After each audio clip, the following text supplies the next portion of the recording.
sexy, I know you're gonna kill this shit.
Ladies and gentlemen, welcome back.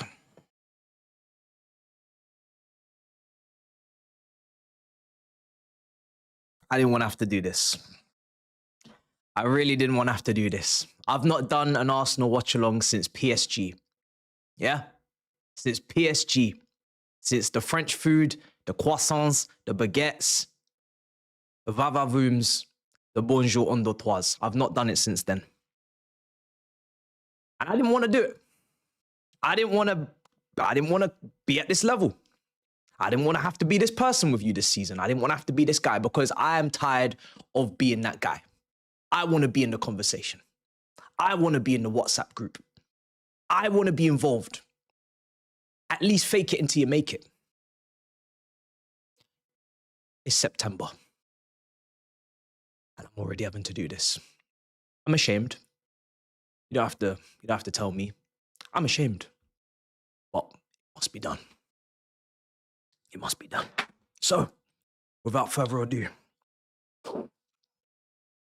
Arsenal Football Club. You thought you escaped me. Today of all days, I need you dead. Today of all days, because what happened yesterday was a sin. What happened yesterday was a farce. I know my football club is done and dusted in this race. Liverpool Football Club, we're not friends. Liverpool fans, we're not friends. Don't think that this is a friendship that we're building. But once again, I call upon you. Once again, I turn up at your doorstep. I don't want to be here, but I'm here all the same way. So, you know what this means. This is it. This is the hate along. I ain't even going to brand it as a watch along. I'm not even going to brand it as, oh, he's just watching the game as a neutral. No, I am hating. I am hating with all of my heart because I'm hurt. I've been catfished. I'm coming in here on a villain arc. I've been catfished. Yesterday I was catfished. I've been catfished for weeks. So now I'm moving. I'm moving my stocks around before the whole thing tanks. The lineups are on screen. The lineups are on screen. Newcastle versus Arsenal. I'm still hurting from yesterday. I don't think you lot don't understand the way these defeats rock me, man. It's getting worse. Forgetting to eat dinner. I just had to fry some eggs just to remind myself. I'm going to have to go to the gym tomorrow morning because this football club's going to drive me insane. The way it's got me staring at the ceilings, all four walls. Just disgusted. Post-nut clarity. That's what it is. This football club's done to me. It's post-nut clarity. That's what these matches are doing. Just nothing but disgust and filth you're feeling afterwards. So I'm hurting. So I apologize that I'm doing this, but it must be done. The lineups are on screen. Newcastle's team looking strong, looking very strong. Voldemort up front once again. I always warn people about St. James's Park. I always tell people about the way that they have a very certain energy when big clubs come to their stadium. We know it very well as Chelsea fans. I feel like sometimes, regardless of form, I know when Newcastle are on the table. I know they're not doing too well for themselves. But when it's a big game and they have to rise it and they have to relish the opportunity to go up against a team that are coming to maybe play a bit of football, coming a bit as a favourite, under some pressure, Arsenal today to win because of what happened at Selhurst Park yesterday with the last-minute winner from Nketiah, your former player. You had a great day. I saw Turkish uploading. It's mad. But I trust Newcastle. I trust Newcastle to do their job. I trust Newcastle to be physical. Now, Arsenal are a very physical team. As you can see, the team's on screen. Mascara comes back into the team. I think Saliba is on the bench. They're just kind of maybe easing him back into things. They don't want to play him game in, game out. Mascara's been brilliant since he's come in. I'm not going to lie. Hincapi, why is he not on the bench? Is he injured? Some of us need centre-backs. How greedy. You know what you've done? Shout out to my man on Instagram. You signed 2 centre-backs. 2. We don't even have 1. We don't even have 1. For Liverpool next week. You have an array of options. Some people saying he's injured. Okay. Because if he wasn't injured, and I don't, you know, we don't want anyone to be injured, but if he wasn't injured and you just didn't need him in the squad because you got Lewis Skelly, Ben White, it's disgusting. It's an absolute disgrace if he wasn't injured and you just have that centre back just there chilling in the sidelines with the fans, maybe in the Eiffel Towers, you know what I'm saying, in Newcastle, up in the gods. So yeah, Mascara's trusted. I think that's been. I don't know. Saliba signed a new deal, so there's hope maybe that this guy becomes unsettled with the sharing of the game time. He's good enough to start for a lot of clubs, it seems. So, but I was expecting Ala Madrid. I'm not gonna lie. So this is a bit awkward, but he's good. I've been very impressed. Calafiori starts again. Zubimendi, Rice, Eze, Saka, Gyökeres, and Trossard. I'm a bit surprised to see Trossard again. I thought this would have been a game for Martinelli, to be honest, to make those runs in behind. I'm assuming Newcastle are not going to park the bus. They're going to be pragmatic about it. They're going to be a bit of back and forth. Maybe I'm wrong. But I think Martinelli, I mean, he's been in good form. You know, we saw what he did against Athletic Bilbao when he came off the bench. You saw what he did against Manchester City when he made that run. Eze likes to play those passes in behind. Obviously, Gyökeres will make the runs. But, yeah, it's an interesting one. I'm not sure how Arsenal fans are feeling. I'm sure they probably, I don't know.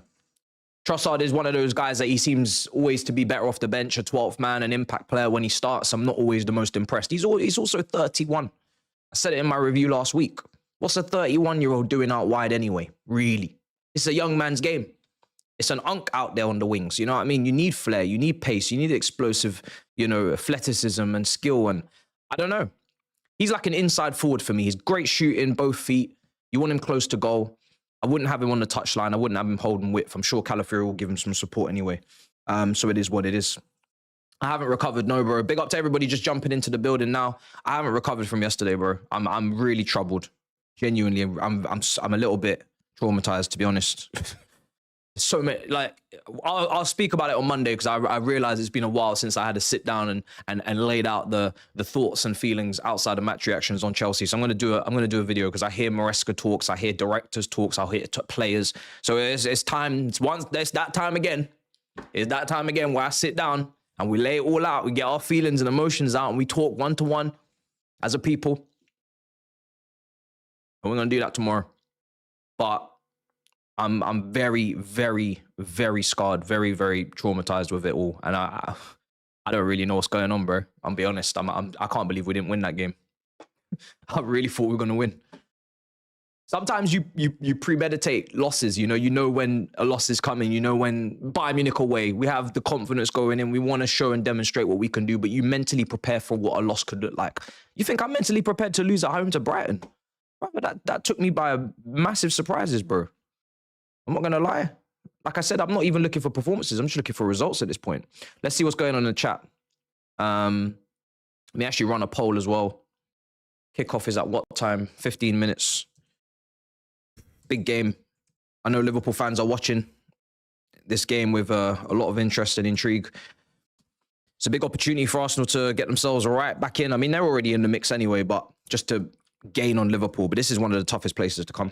This is, you know, to be fair, Arsenal have had a very difficult start to the season in terms of fixtures. Not going to say injuries and all that. Everybody seems to have a bit of injuries here and there. So I think it's leveling itself out in that respect. Maddison, Kulusevski out for Tottenham, big players. Solanke, I believe, had issues. We've got an absolute plethora of injuries.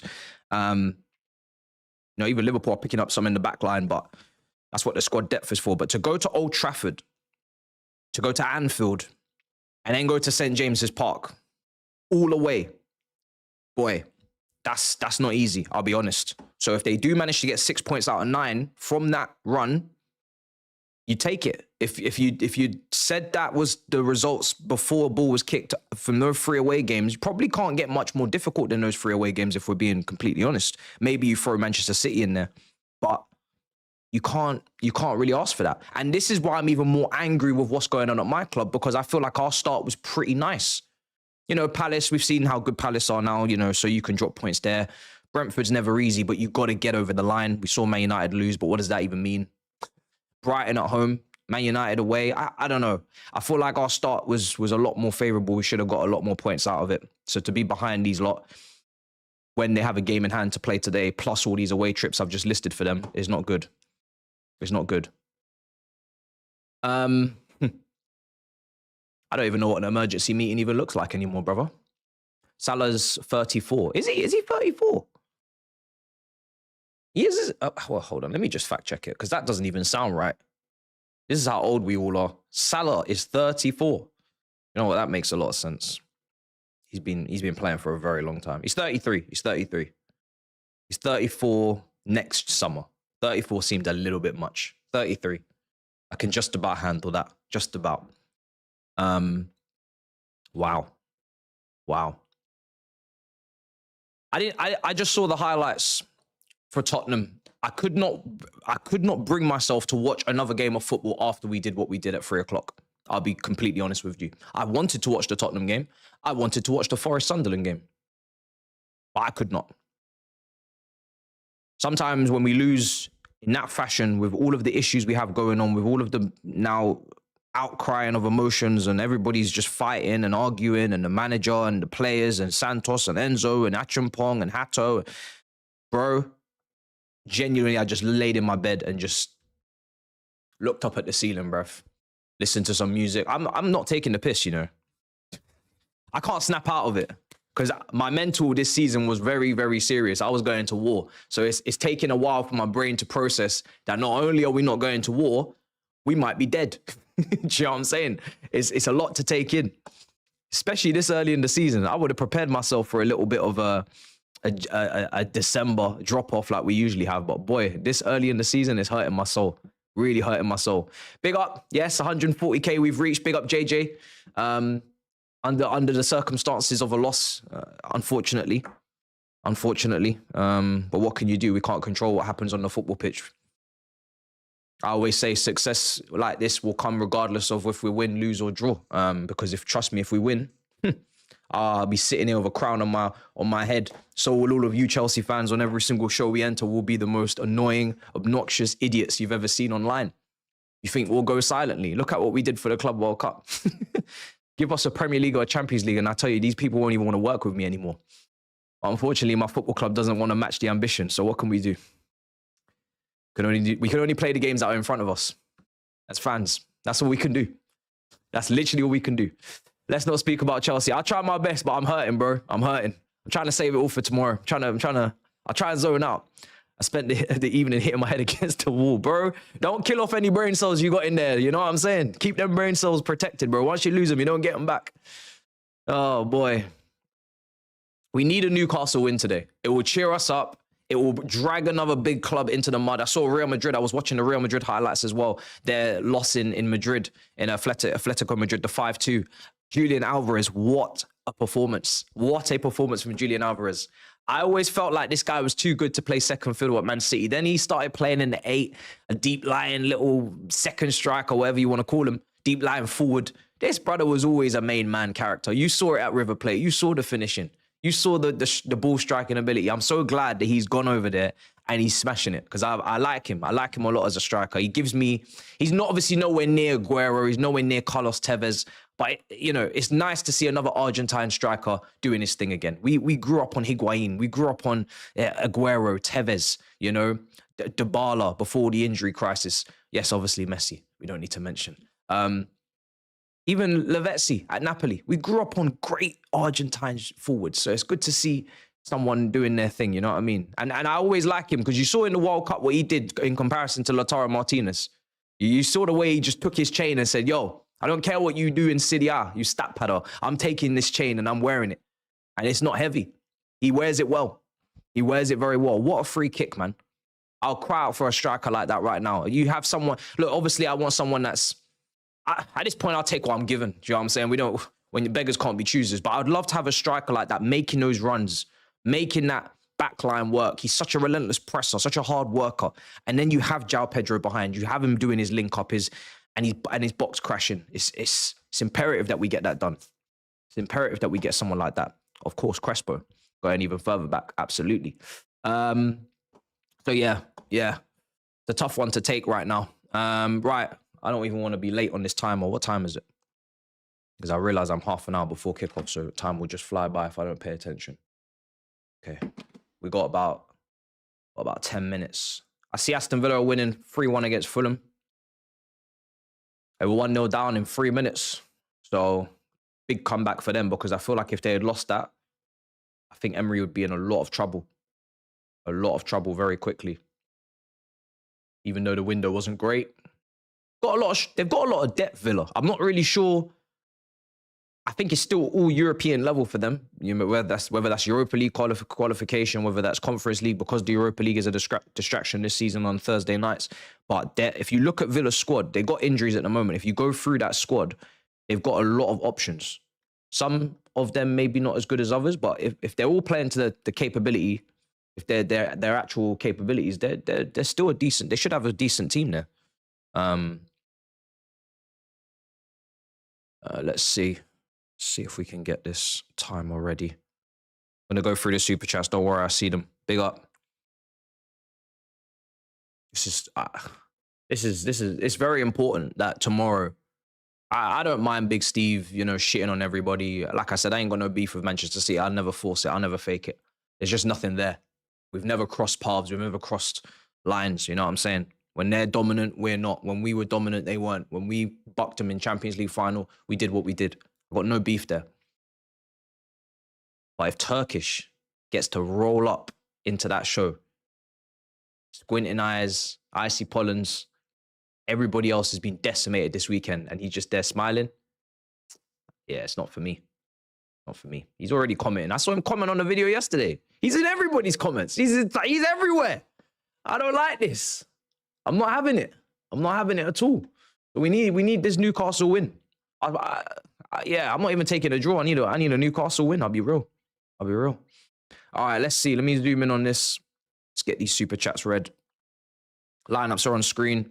Have I put up a poll? I think I have. If I put up a poll, feel free to put your votes in. I'm going to close that in about 5 minutes' time to get a general consensus. John says you will have a ute before Chelsea win the league. Oh, man. I'll tell you now, this is the last birthday I'm celebrating next year, 29. After that, we don't speak of my age. We don't speak of my age. We don't ask how old I am. We don't ask these questions. 29, once I turn 29, the birthday is struck off the record. It doesn't exist. I don't want to remember how old I am. You don't need to know how old I am. From that moment on, we will just stop with this unk thing, right? We will just let it be a mystery as to what my age is at that point. We don't really care. I might even get a new passport, a fake one. Get a fake age done for myself. Is that legal? Probably not. Going to jail. Assad says, I couldn't cook United and Liverpool fans. Bad day. I'm not going to lie to you, yeah?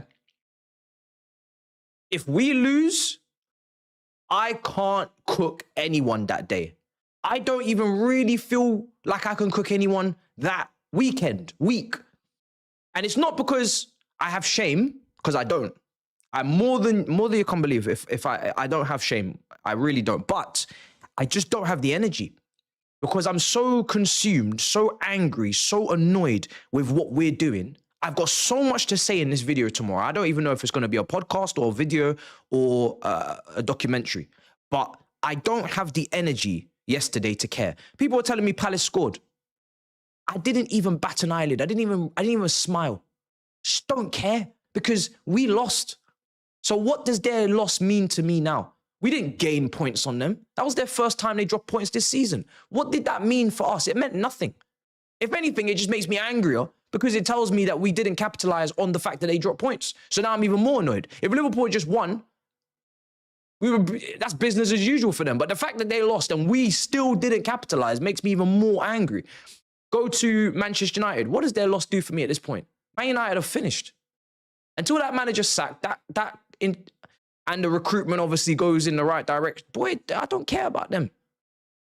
I just about managed to scrape together one transfer video for them this summer when they signed Sesko and I went in Buemo Cunha. I tried to care. But the truth is, Man United fans, you have to make us care because you're so bad that it's hard to talk about you. It's hard to, what are we discussing? I don't talk about Brentford. I don't talk about Bournemouth. Why am I talking about you for? Why? So that's just my perspective. It's really difficult to look at the losers when you lost. You're all losers. So what, you know, so what are we doing? This is crabs in a barrel or in a bucket, as they say. Fighting over the last cheese string. We're all broke this weekend. So what are we scrapping? What are we laughing? It's not funny. It's a joke. Why do Crystal Palace have more points than my club? Why do Leeds have more points than me? Leeds.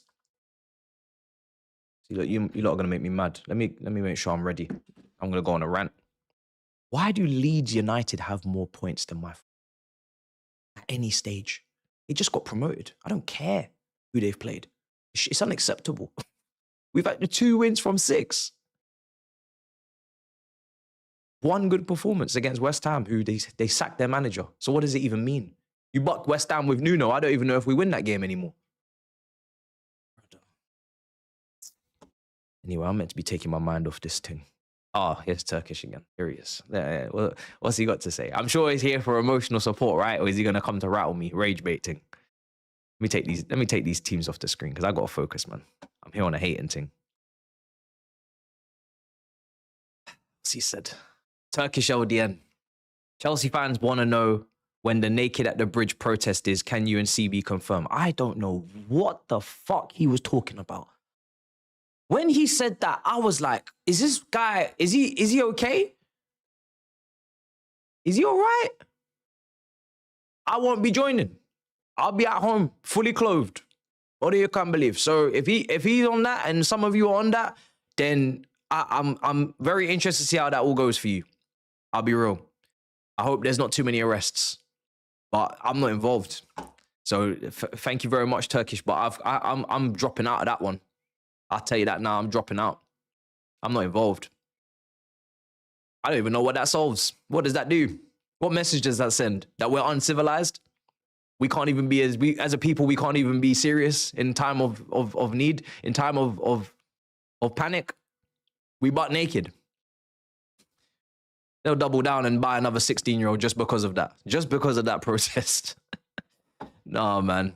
We can't be on this. We have to be a serious community. It's crazy, crazy work. All right, let me get this timer set. I can't believe I'm actually watching Arsenal on here. I really didn't think I'd have to do this early. I was watching Liverpool because Liverpool are the team I was aspiring to catch. I don't aspire to catch Arsenal because Arsenal are not the champions. And I keep telling people that because they don't seem to understand the logic. I'm trying to catch the champions. I will bypass you if you are the runners-up, if you are not the champions. I am aspiring to be the team that wins. So I'm looking at the winners only. But now I have to look at Arsenal. It's really embarrassing. But this is where we're at. This is the state we're in. So what can you do? Usually I don't start my hate-alongs for Arsenal until about January, February. Around about Valentine's Day when we're meant to be full of love, I bring hate. We're doing it in September. The fact that it's September is can't believe this. Newcastle better do their job. Better do your job. So we've gone through the lineups. I think it's a good lineup from Arteta, apart from Trossard. I'm a little bit surprised with that one. I thought Martinelli would play. Maybe he's keeping Martinelli as an option off the bench. Maybe Martinelli, because of the poor form in the last few years, or the last 18 months, I don't know how long it's been now, maybe his new role is an impact sub. I remember when Chicharito Hernandez for Manchester United, he was the ultimate super sub. This guy used to just come on, score, come on, score. Maybe that's his new role, you know? I think that's also Trossard's role, if we're being honest. He's also a super sub, but you have to start somebody. So maybe that's Martinelli's new role, because he was looking like he could go out the door because of the form, the lack of impact and influence in the team in comparison to his first title race season, where actually I remember that first season, he was actually going further than Saka. I think Saka burnt out a little bit and Martinelli was the one at the back end of the first title race where he was actually still performing. He's probably Arsenal's best player in the back end when the drop-off started. So let's see. Let's see if weeks to come, if he just continues to be the guy off the bench and he keeps making that impact. Eze's playing in the 8. So Zubimendi, Rice. I've always said Rice is perfect for the double pivot. You put a deep line kind of playmaker or a regista or whatever you want to put next to him to do all the build-up play, to do all of the, you know, line-breaking passes, and you put Rice just right next to that person. He played in the 2 for West Ham as well. I think it was next to Souček, who's obviously none of those things, but West Ham, different style of play.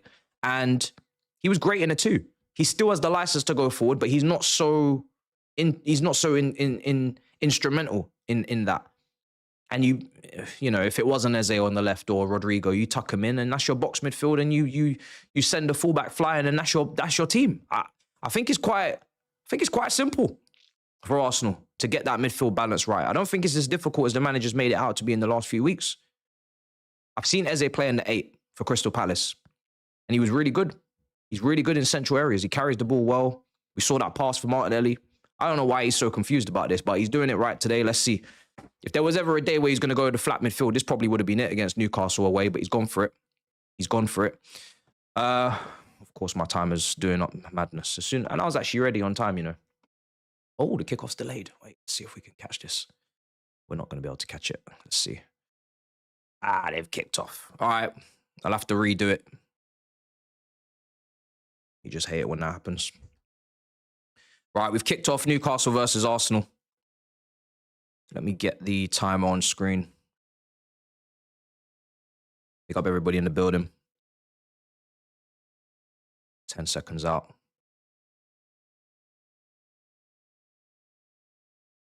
Newcastle going to press.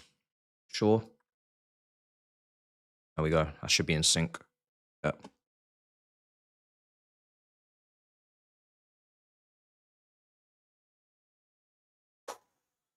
Newcastle United. Late kickoff as well. That probably helps. I think early kickoffs at Newcastle, the atmosphere is maybe not quite the same. Probably helps out the away team a bit more. This is a late kickoff. The Geordies should be right up for it. They should be going for it. I haven't seen Miz's video. No, I'll give that a watch later on today. I didn't really watch anybody's review, bro. I was too angry. I did watch Turkish's video, laughing at everybody. I didn't watch any reviews.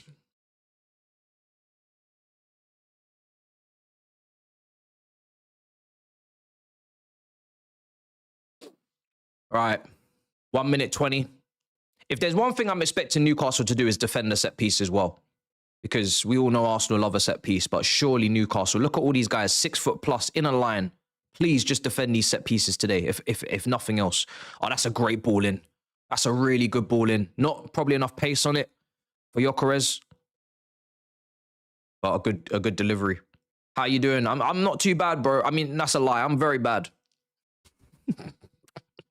I tried to give you the default answer. You know, when someone asks you how you doing, you say, yeah, I'm fine. You're not fine. Council tax has gone up. The inflation's a bitch. Oranges are costing £5 for a slice. We're not fine. I shouldn't have told you I was. I'm not fine at all. Not fine at all. Newcastle, come on. Nice early goal. Put them in their place.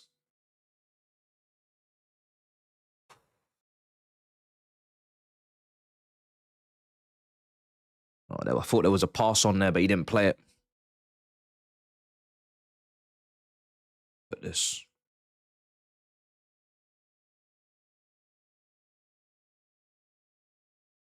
All right, here we are. Burn.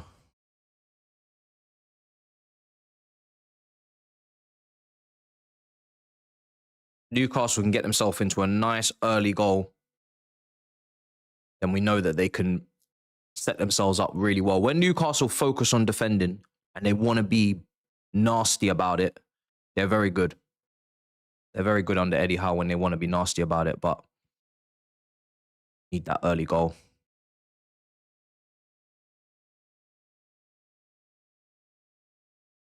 Here we go down the right-hand side. Out for a throw-in. I feel like Calafiori is a perfect kind of like back three defender on the left side of the centre-back position. I don't really see him as like a overlapping fullback, even though he does get far forward quite well. His body type, it just doesn't resonate with me as an overlapping fullback. He's too stocky for that. Feels like a left side centre-back, driving into midfield, back three kind of guy. Oh, flicked on. What was my prediction for this game? I think I said 1-1 on Big Six. I think I said 1-1. Sat on the fence because I made my predictions early because I knew I wasn't going to be on Thursday's show. So I didn't really get too much time to deep anything in terms of who was available, what was the circumstances coming in, context and that. I just went with I think a safe result, 1-1. Raya's gone long. Win that. Nice. And again, here's Timber. Ball in, cleared again. Oh, Eze. Oh, shit. Oh, whoa. Oh, my days. What a save. What a save. Eze was in way too much time and space. Way too much time and space. Great save from the keeper. Brilliant save from the keeper. Oh, my days. Boy.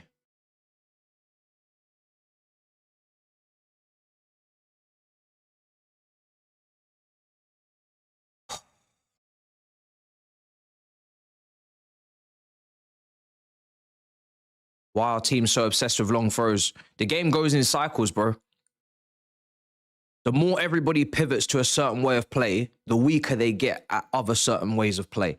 If you tailor for the 10 years, tiki-taka, build-up play, counter-press, you know, and you don't prioritize physicality or headering the ball, which is an art form that has been lost on so many strikers in this last generation, in my opinion.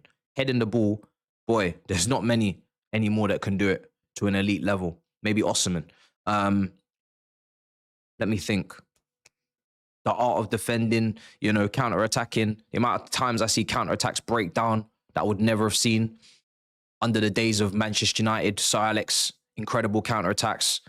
Chelsea, incredible counter-attacks, 04, 05, 06. Real Madrid under Mourinho, Ozil, Ronaldo, great counter-attacks. You know, these days you see counter-attacks, you don't even expect it to end in a shot, let alone a goal.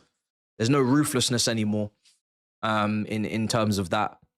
Because everybody's brains are computed and worked to play system, which is every action is kind of calculated and premeditated beforehand. Saka's going through. He ain't care about no system. Good save again, near post. Everybody's thinking about, you know, the system and the team kind of play. And I've got to hold this position, receive here, then turn this way to pass to that. And the instinct of counterattacking, the instinct of individualism is lost a lot on a lot of these players because that's not how they was coached. All these players could have been completely different depending on how they were coached and their upbringing through the academy. And this group that we're watching in this generation was all on systems. They're all on systems. So we're now swaying because some managers have clocked, hey ho, forget system. If I just bring a bit of chaos into this and a lot of physicality and long throws, we've got centre-backs at Chelsea that can't head the ball these days. That's crazy. Heading the ball as a centre-back used to be mandatory. If you couldn't head the ball as a centre-back, you didn't make it out of the academy. So it's just, now the focus is more on ball playing. Same with goalkeepers. We've got goalkeepers that can't claim crosses. Your goalkeeper that can't claim cross 20 years ago, extinct. Extinct. You can't claim a cross? Boy, you ain't playing for a top club. Now, it's mad. The only one that I remember at a top club was Almunia. But yeah, it's crazy.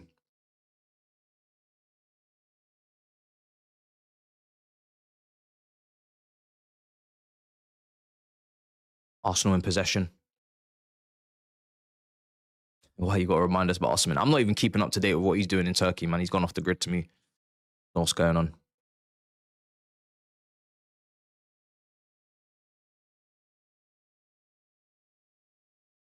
That's the beauty of football. It goes in cycles. Whatever's popular becomes everybody's weakness.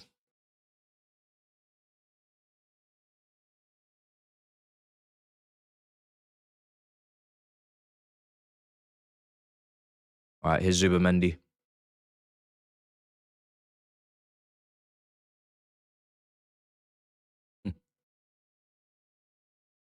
The new kickoff to the high throw is yeah. That's a new trend this season. People kicking off and sending the ball into row Z on the other side of the pitch and then pressing all the way up the pitch. And then from that moment, they start playing football. It's mad.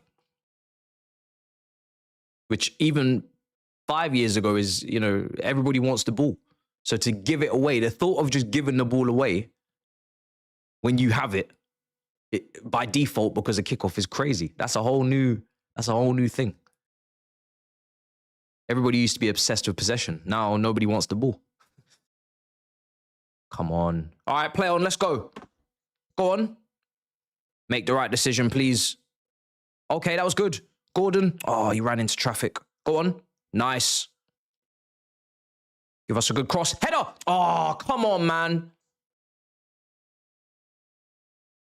Sort your feet out, would you please? Ball in again. It's good.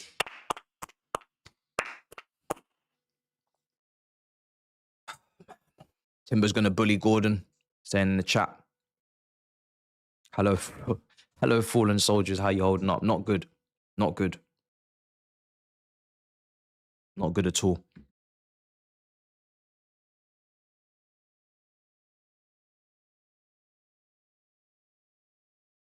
Ten minutes.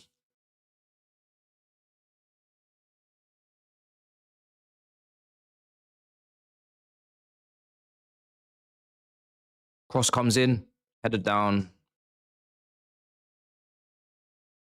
Long throw. And given straight back to Newcastle. Recycle it. Cool. If you could take one player from Arsenal's team, who would it be? I'm thinking about the current weaknesses that we have. Good question. I think it has to be a centre-back right now, to be honest, bro. I think it has to be a centre-back. I'm taking one of the centre-backs. Right now. Oh, Joe Linton. If I think about the type of centre-back that we're lacking, it's probably Gabriel. Probably Gabriel. If I'm thinking about the future and I'm thinking long-term, then I'm probably going more down the Saliba or Mascara route. But if I'm balancing both, maybe Mascara, because he looks aggressive, but at the same time, he's young and he's still good on the ball. So he looks actually really quite complete. But if we're talking experience and just coming in with leadership and just coming in and just doing the job immediately, no risk, then obviously you're looking at Gabriel or Saliba. Probably go Gabriel because we lack a bit of aggression, I think, in that back line. We've got a lot of guys that would work as a secondary centre-back to a aggressor. Ball in. Oh, flicked over. I'm not Maresca out, no. If I was Maresca out, you would know about it. Maresca in. I have no problem saying when I want a manager to go. I always try and keep it as respectful as possible because I don't really get any joy out of saying a manager should be sacked, especially when I don't think it's fully on them, the situation. But I'm not Maresca out, no. I'm actually probably nowhere near Maresca out, to be honest. I'm not even thinking about that right now. Header.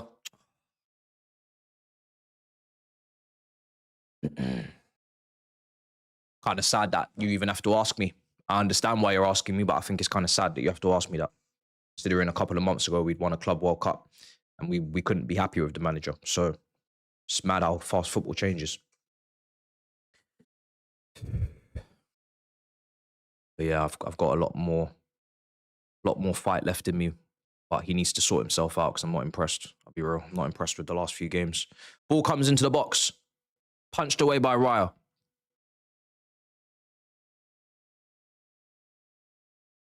If he keeps smoking the directors, impressors, and owners or whatever he's on, he'll be gone before I even say he should go. Do you know what I'm saying? They'll just sack him because they're sick of hearing him chat about them publicly. Oh, no, no, no, no! You idiots! Oh, my God! Oh, my God! It all happened out of nowhere. It all happened so fast. Oh, my days. It's a penalty. Oh, my days, man. I can't believe it. Everything was going okay. Newcastle were putting on some pressure. They looked like they had Arsenal in their half. One ball over the top. One bit of miscommunication. One defensive maybe error in there. And it's a penalty. Oh, my days.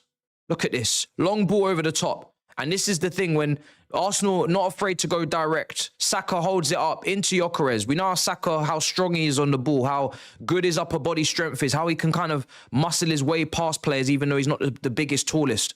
So he held up the ball brilliantly. Gyökeres runs onto it. Defenders lost out on the duel. And then Pope is just an idiot. But he's trying to close down the goal. The thing is with the goalkeeper, right? He's trying to narrow down the angle. He's trying to close it down. But he's gone in a bit too strong. Because he thinks he can get to the ball. So he's gone in so quick with the intention of getting the ball and not even allowing the shot. But he's taken the striker down. There's a VAR check, though. Let's see if this is even a penalty. Hopefully it's not. Oh, please. Are they just checking for a red card? I'm pretty sure it's a penalty, guys. I'm pretty sure it's a penalty. I don't really see how this is not a penalty. Unless I've seen this wrong. I've not really got the angle yet that I want to see if this is 100% a penalty, but I'd be surprised if it's not. Let me see this. Can you give us a better... This is the angle we need. It's a penalty. Is it a penalty? I think it's a penalty. Done. Can we get one more? That's a penalty. I think it's a penalty. You guys are saying he got the ball. For me, it looks like Gyökeres has touched it and then his leg's gone in after. It doesn't look like he's got the ball to... Nah, that's a penalty. That's a penalty. Yeah, I don't know what you lot are looking at. Nope. That's a penalty. Boy, that's a penalty. He didn't touch that ball. Nope. He didn't touch that ball. That's a penalty. We're cooked. We're cooked. Nope. You lot are doing a lot of copium right now. That's a penalty. He didn't touch shit. He might have touched it after he fouled him. Look. Touch. Nah. I'll be real. If it's me, give me my penalty. If it's me, if I don't get a penalty for that, I'm kicking off personally. Looks like a penalty to me. If it was my club and I didn't get a penalty for that, I'll be kicking off. I don't see how he's got the ball, and he's definitely got the man. We just need to hope that whoever takes this misses it. But it's going to be Gyökeres taking it, right? Or Saka. Don't know. Bro, he's... I need the last angle. You guys are saying he got the ball. Is it not a pen? He got a touch on the ball. No way. No way. You're joking. Wait. I'm waiting for the decision. He got the ball before the knee. Yeah? Yeah.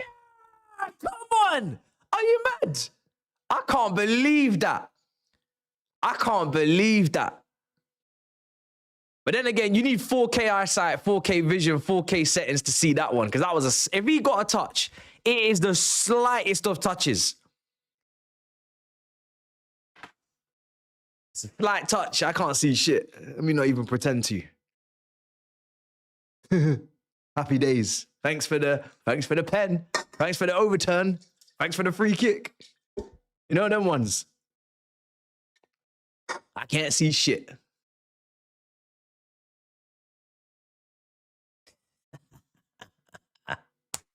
Yes. Bro, you lot were adamant. Fair play to you, because I was like, what are you lot smoking? I was like, what are you lot smoking over there telling me that this is not a pen? I did not see a single touch. I thought he collided with the player. I thought Gyökeres touched it round, and then he hit Gyökeres, and then maybe he might have got a small touch. But I was like, that's not gonna suffice. I'll take it though.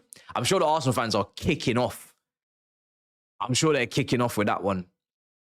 Because for me, I'm shocked. I'm absolutely shocked. He got so much of the man. I was like, even if you did get a little bit of the ball, if you got the man first, it's over.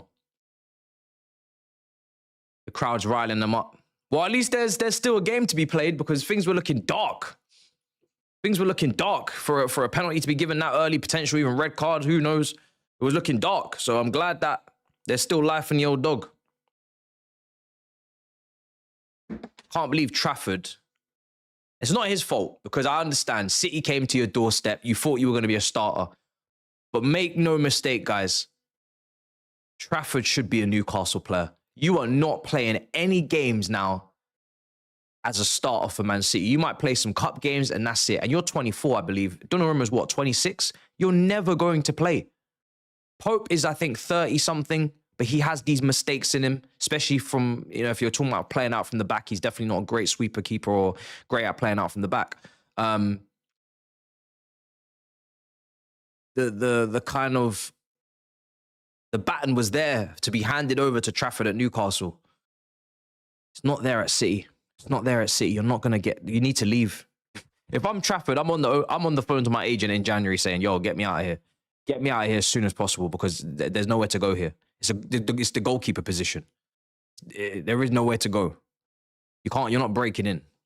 Corner for Newcastle. What's your season expectations after the Brighton loss? Top four. Top four. I'm not going any lower than that. I don't care if we're 10th. I'm not going any lower than that. That's the bare minimum now. Top four. I'm not saying top 5 because I'm not bothering with coefficient points. Top 4, Champions League qualification, back-to-back seasons. Go and win the cups. Go and win the cups. But I'll say all this again tomorrow anyway. We're not in a title race. We're not in a title race.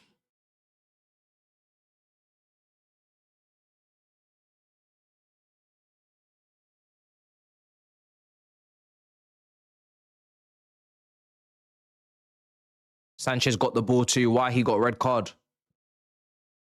I'm not gonna lie, yeah. My life flashed before my eyes when that happened. So I don't even know if you're even... I don't even know if I even agree. I was so angry, I don't even know. I don't even know. Would I take Trafford at Chelsea? No. No. Be better.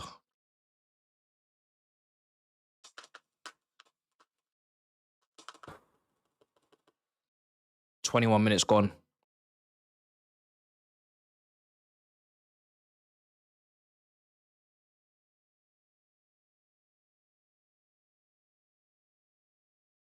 All right, Tonali, switch.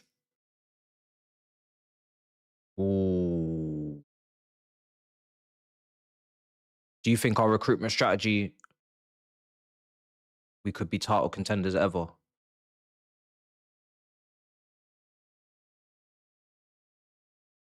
You never say never because we've not sold our best players yet. So if they keep getting a score of 2 out of 5 every window, at some point they're going to have enough good players to be in a title charge, maybe in about 3 years. By that time, Cole Palmer would be 29 years of age, most likely, or however. You know what I'm saying? I'm being dramatic. But that doesn't mean that they've done a good job. So if they make it into a title race in 3 years because they've managed to recruit over 7 years, enough players they've failed. You've taken too long. So that's not good enough.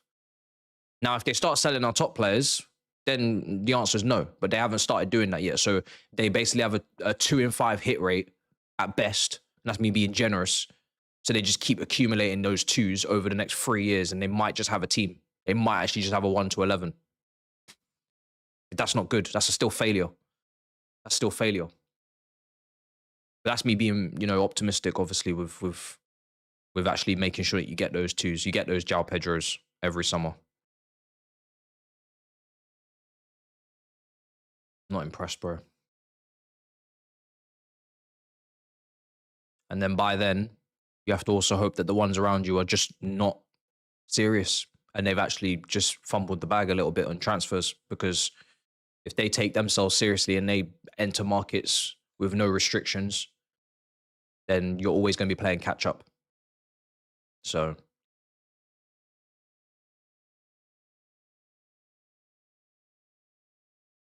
is it me or is Saka limping? I don't know if that's just how he walks when he's had a challenge. He just limps. I don't know if that's just his thing. I don't think it's anything to do with him being injured. I think it's just his thing. Oh, shit. Oh, my days. That was close. Oh, that was close. Wow, that was close. That was close.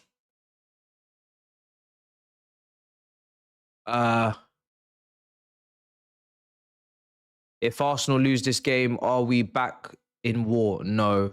No, brother. You're funny, though. You're funny. You know the answer to that. You're a funny guy. No. No, we're not. No. I'm more scared of us than I am of others. You'll know exactly what I mean by that. I'm more scared of us. What are we capable of doing? That's what scares me the most. I never had a lot of fear going into this season. I was ready to go to war. Like I said, obviously Liverpool have a better team. Obviously Arsenal, even though my predictions didn't say it so. They brought in Eze. They brought in two centre-backs that look like they're serious depth. They got a better team. But I was ready to go. But now I'm scared of us. Oh, shit. Trossard. Ah, off the post. Oh, my God. Oh, my God. Oh, my God. We're not going to last much longer. They're knocking on the door. They're really knocking on the door. We're not going to be lasting much longer here before they take the lead. I need Newcastle to raise it.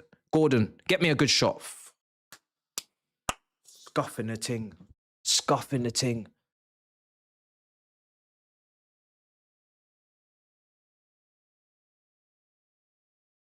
Trossard off the post. That's exactly the position you want to have Trossard in. Rice lays it off. Either foot, bang. Almost. Arsenal, they'll probably feel like they should be leading this game now after the couple of chances they've had.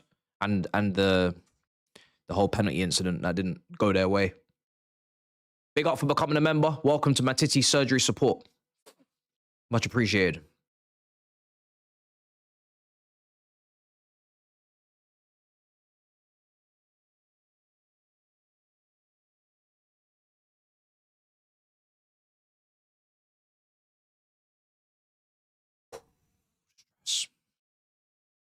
Stress. The stress of Premier League. A long season ahead, man. Let's hope it's not going to be depressing the whole way. It's not started well. It's a long season if you're failing. I'm telling you, it's a long season if you're failing your objectives. It's a long season. It's a lot of games.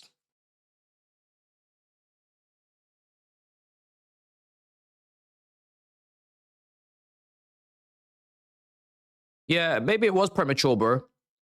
But there's two ways of doing it, right? I tried to do a mix of both. There's the side of it where you assess what you have, regardless of the money spent.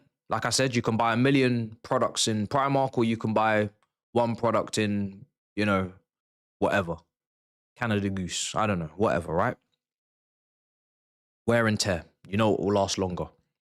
So I understand that. And I tried to say that, but at the same time, it's not other people's fault, or they don't care how we choose to spend our money. We just spent it how we decided to spend it, as a blocked.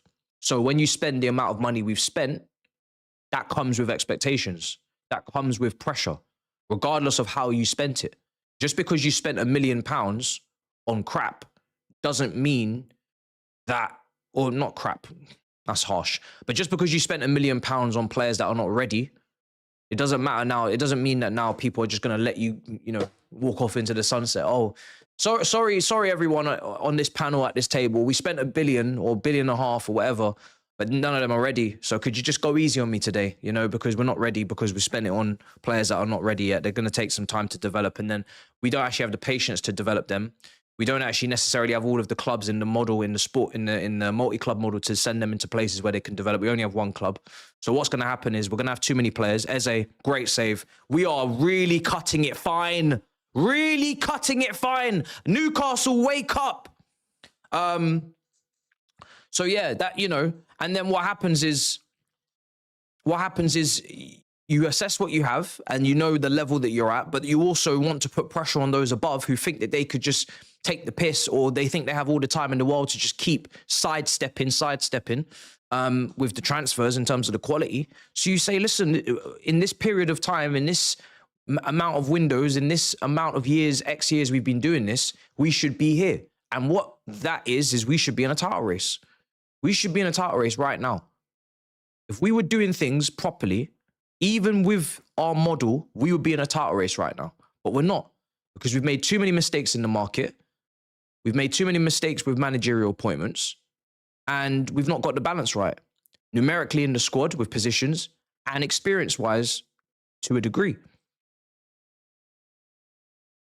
And there's loads of other stuff off the pitch that I'm not asked getting into right now. But we should be in a title race. If these guys were as good as they say, and again, it's always the people that rate the people the most that are the most cautious with, or the most excuses are placed on the expectations. If you rate these sporting directors as elite recruiters, elite at their job, the best of the best, no need for Campos, no need for this, no need for that, because they're just those, they are those guys, then why aren't we in a title race right now? Why do they need any more seasons? Why do they need any more transfer windows? Why do they need any more managerial sackings and hirings? If they're so good at their job, why are we not in a title race? Doesn't make sense. If you're good at your job, then we should be able to progress into this season thinking, yeah, we're gonna make that step. But clearly, you're not that good at your job. So now we have to backtrack, or now we have to temper expectations, or we're not ready, or there's excuses. So this is the point. If you rate the players, if you rate the directors, if you rate the model, we should be ready right now. Not saying we have to win it, but we should be ready to compete. Or is everybody else's model and everybody else's recruitment too good in comparison to ours? Which one is it? Why are we not up there? Is Arsenal recruitment better than ours? Is Arsenal's way of doing things better than ours? Is Liverpool's way of doing things better than ours? Why? Because you can only go back to the whole sanctions for so long. That was years ago. That was years ago now. People in 10 years are going to still be talking about, oh, we had sanctions and we had to build from the bottom. Okay, cool. We heard you the first time. It's 2020. It's 2035 now. I think we're over it. I think we're past that now. You know? You can do that for a few years as an excuse, yes, but not after 5, 6, 7, 8 years. So let's see what happens. Here's Saka. Saka on the right. Pope is having to make save after save after save after save after save. But I said title contenders when the window was still open. I really did think, okay, maybe they're going to get me a Simmons. Maybe they're going to get me this. They're going to get me that. These guys didn't get me shit. They fumbled the Mike Maignan thing. And then, yeah, after that, restrictions and all this rubbish. And then they weakened the striker position. So they made the team weaker at the end. And I said that in my video. So, is what it is. I'm just tired of not being able to... I'm tired of not being able to be in the conversation and to rep this club the way that it deserves to be repped. With chest, with confidence, with propaganda. So I had to force it a little bit and say, do you know what? By force, I'm going to war. I said it. I said, I don't know if I'm going to die, but I'm going anyway. And here we are. I'm dead. September. So sometimes you win some, sometimes you lose some. But I'm so desperate to win now, so desperate to be involved. I don't want to wish Liverpool to win the league. I hate Liverpool. I don't want to have to be watching this game giving a shit if Arsenal do it or not, because we're just going to do it ourselves. But unfortunately, this is the position they put us in. So what can you do? They keep signing these guys. They keep making 10 exits and 10 incomings and unsettling the squad. And they don't think there's going to be repercussions for these things. So I keep saying every window, just do a few things. Don't do too much. But we always do a lot because we always have to do a lot. Hopefully the bomb squad is coming towards an end. I don't want to see another 10 people in the bomb squad. Got 3 people left. Here's Newcastle.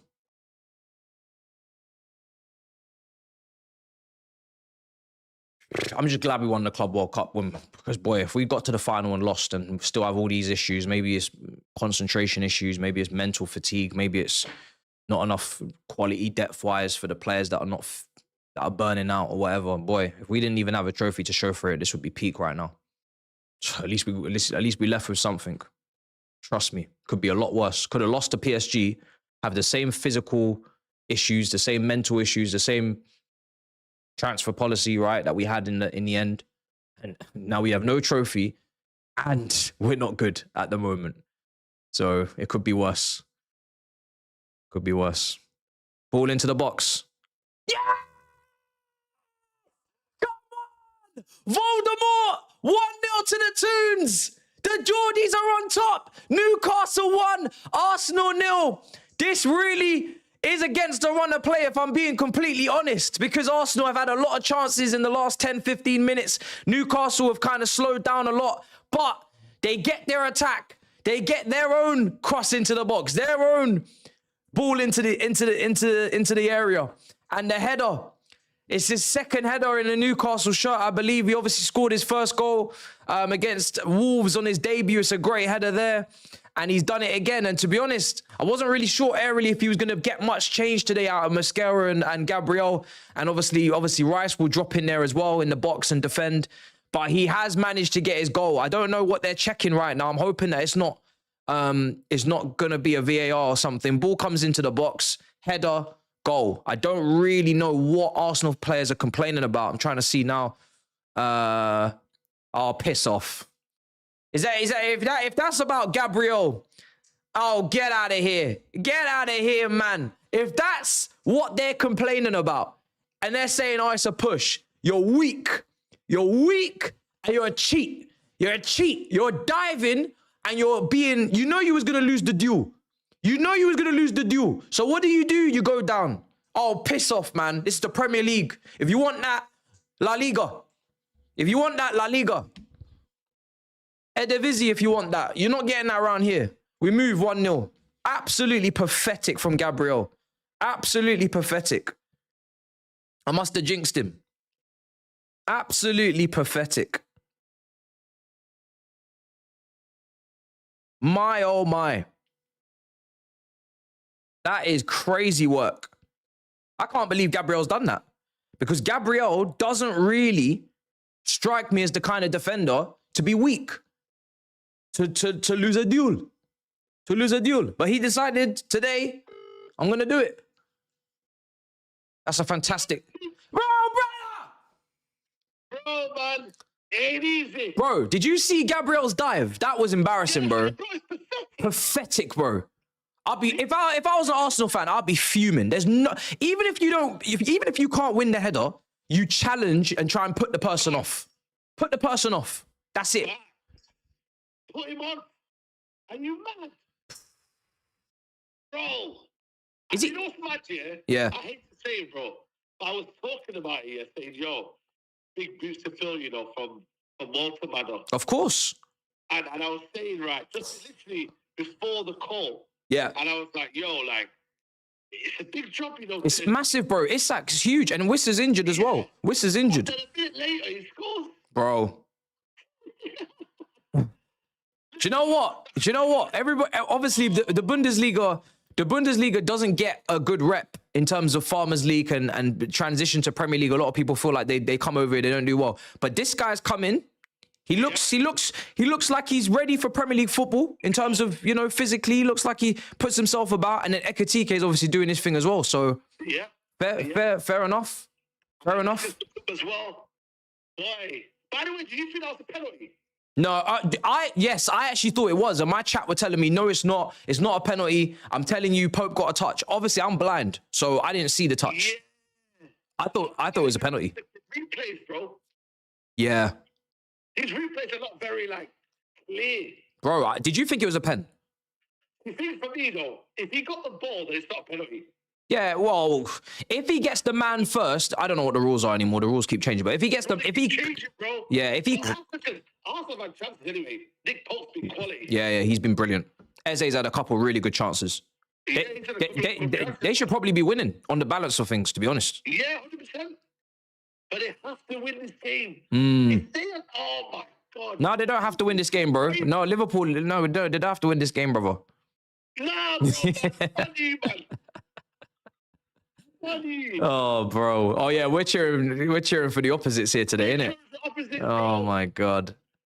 Well, do you know what? At least you got your hate along for Liverpool yesterday, because usually it goes the other way. It don't mean anything. Last minute winner for Palace. You must have been delighted. It don't mean anything. Let me ask you something. How do you do this? You see this whole losing thing, yeah, on a weekly basis. How do you do this? Because me, yeah, I didn't watch any more football. You watched the 3 o'clocks. You did the Tottenham game. How do you still like perk yourself up to watch football after watching your team lose to Brentford? You know what? not letting Man United affect me because I got one game a week, bro. So imagine me soaking about that, yeah, Okay. for the whole week. I can't do that. Okay. I can't. But at least you got a little Champions League. You can lock back in. Okay. But bro, with me, bro, I can't. Oh, Fernandes cooking. I can't, bro. I can't let Man United dictate my mood. The chat are saying that you're gonna jinx it. Oh, go on. Hey, The chat are saying you're gonna jinx it. bro, Go on. listen. All I'm saying to you, Arsenal are gonna come back and win this. Okay, I'm gonna end the call. Love. Nah. You're not doing all that. You're not doing all that. No. I've changed the score. Apologies. No. We're not doing all that. Not doing all that. We're not doing all that. Thanks very much, mate. Gyökeres. Oh, good tackle. We're not doing all that. He really was about to do it. Yeah, he really was about to take it there. He was. He really was. Oh, wow. Boy.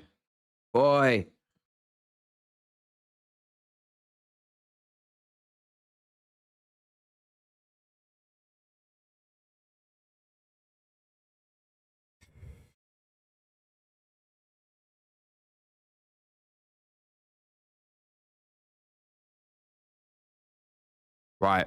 5 minutes to half time. Let's just take this in stages. Let's take this in stages. 5 minutes to half time. We get to half time.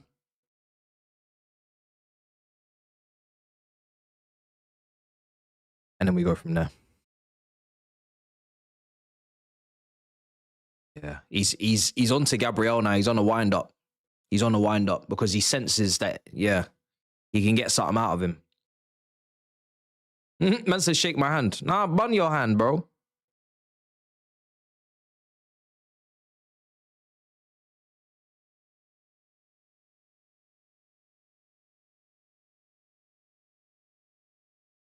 We're not interested. Right. Let me go into this chat because it's been a good game. I think it's been a really good Premier League game. Really good game. Plenty of chances, but both ends. There's plenty of drama with the penalty, with the goal. I think the quality's fine as well. Don't think it's a low quality game at all. So I think it's a great Premier League game. Really good Premier League game so far. Manager, I want centre back, goalkeeper, SD, Garnacho, and Gittins. Here's SJ. Oh dear, big up to you. Blue 9098 says, I'm mentally prepared for the Arsenal to win the league. If they do, I will congratulate them. Properly run club with good recruitment and stability. We're not here for all that, mate. That sounds way too cordial for my liking. If they win the league, I will fly to Barbados and you'll never see me again. This channel will be dormant. I'll get someone to replace me. Man said, nah, mate. Nah, none of that. I'll be out of here. I'll throw the biggest tantrum if that happens. You'll see me at Heathrow Terminal 4. Gone. I'm out of here if that shit happens. I'm gone. I'll be enraged. I'll be rampaging. I'll be fuming. Nah, mate, I'm gone. Man said he's going to take it on the chin. I'm not taking nothing on the chin. I've not seen Arsenal win the league, really. Because when they won the league, how old was I? 6 years old? So I've actually never... So I was so young, I don't really even remember what that even looks like. I've not really seen Arsenal win the league properly in my adult life. Even in my young adult life, I've not seen it. Yeah, you know, I was so young when it happened, it almost doesn't even count. If we're really serious, it almost doesn't even count. So I'm not trying to see all that, mate. Yeah? Because that will sting like never before. I've not seen them do any serious major in real time. No Champions League, no Premier League. And they're my biggest ops. And I don't need to worry about Tottenham because they're not doing majors. So my ops have never done anything serious whilst I've been serious. When you're a toddler, when you're a baby, you can't even feed yourself. You're shitting yourself. You're not serious. You're not serious. You're not even speaking English. So if I'm doing all those things, I'm not a serious guy. So it's not a serious title. It's not a serious impact. It's not a serious emotional problem for me to deal with. But boy, now, nah, we can't be doing all that. Not now. Not now that I can actually take it in. Just get to halftime. Just get to halftime. That's all you need to do. If they win the league, yeah, boy, the video that gets uploaded next, bro, it could be anything. It could honestly be anything. Might be a game show. Might be a food challenge. Maybe my girl will do a makeup tutorial. I'll just drop the most random shit. you won't even know who you're subscribed to. Shit will just be dropping that. Hey, what's this? Is this? Are we on the right channel? Is it hacked? You won't even know who this. You won't even know what hit you. I'm telling you now. You won't know what's going on. It will be peak. Come on, let's get to how much injury time is there? I will be doing the chubby bunny challenge or all these. Bro, you won't know what's hit. You won't know what hit you, bro. The ice bath challenge, the ice bucket challenge, bro. All these things will be happening. I'm telling you now. The ice bucket challenge straight away after full time. When they're lifting the Premier League, I'll be releasing the ice bucket challenge straight away. I'll be pivoting into a different content. Burn with the throw-in, Gordon. Oh man, 7 minutes is a long time. It's a long time. I think 1-0 is never a safe scoreline as well. We could do with a second for Newcastle. I'm going to look at their bench at halftime and see what they got available to them, what options they've got to bring to the table.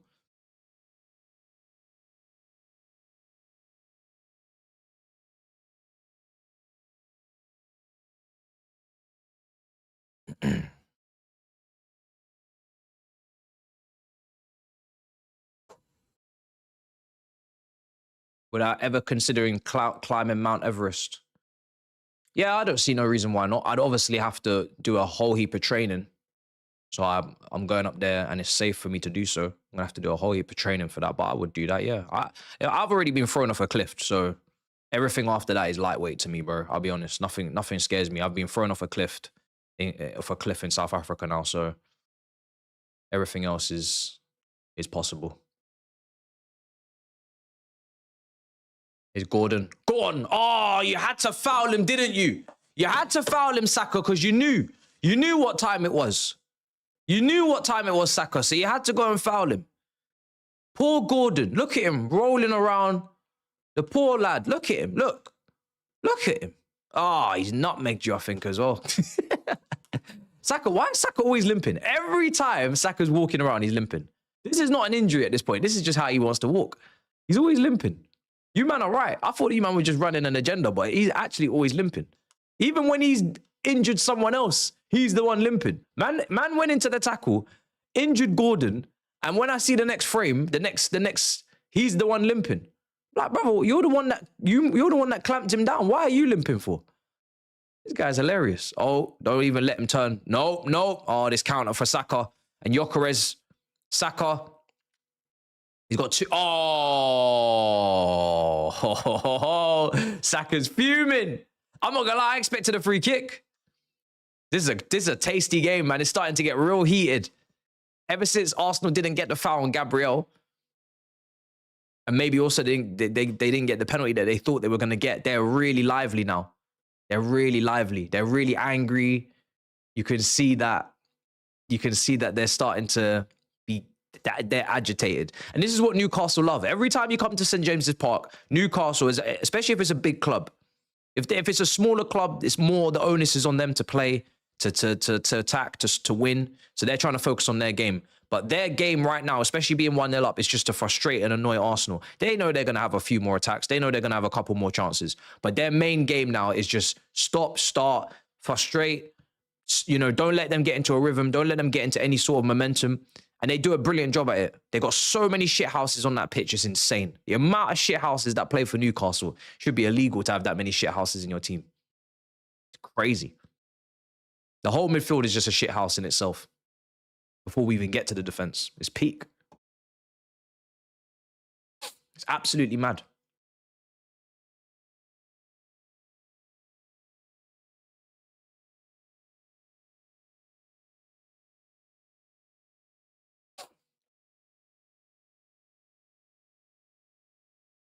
Boy.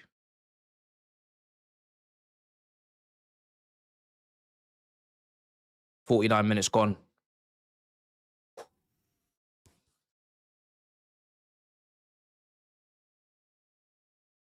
Boy. Yeah. My chat will tell you, man. Don't worry about anyone calling my name on this app. I don't care. Yeah, I don't care. So don't waste your typing energy telling me this person said this about you. I don't care. We're not on YouTube for that. We're here to talk football and to entertain you guys. So that's it. So don't worry yourself. Don't stress yourself. Paul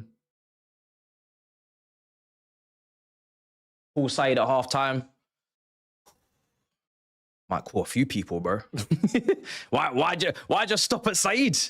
I don't know. I don't want to jinx it as well, because I do feel to call a few Reds, but a few Gooners, but at the same time, I don't know. At the same time, I don't know, man. It's probably too early to be doing all that. And to be honest, again, we lost. This is the thing. If I ring anyone, what are they gonna tell me? You lost, didn't you? Yes, I did.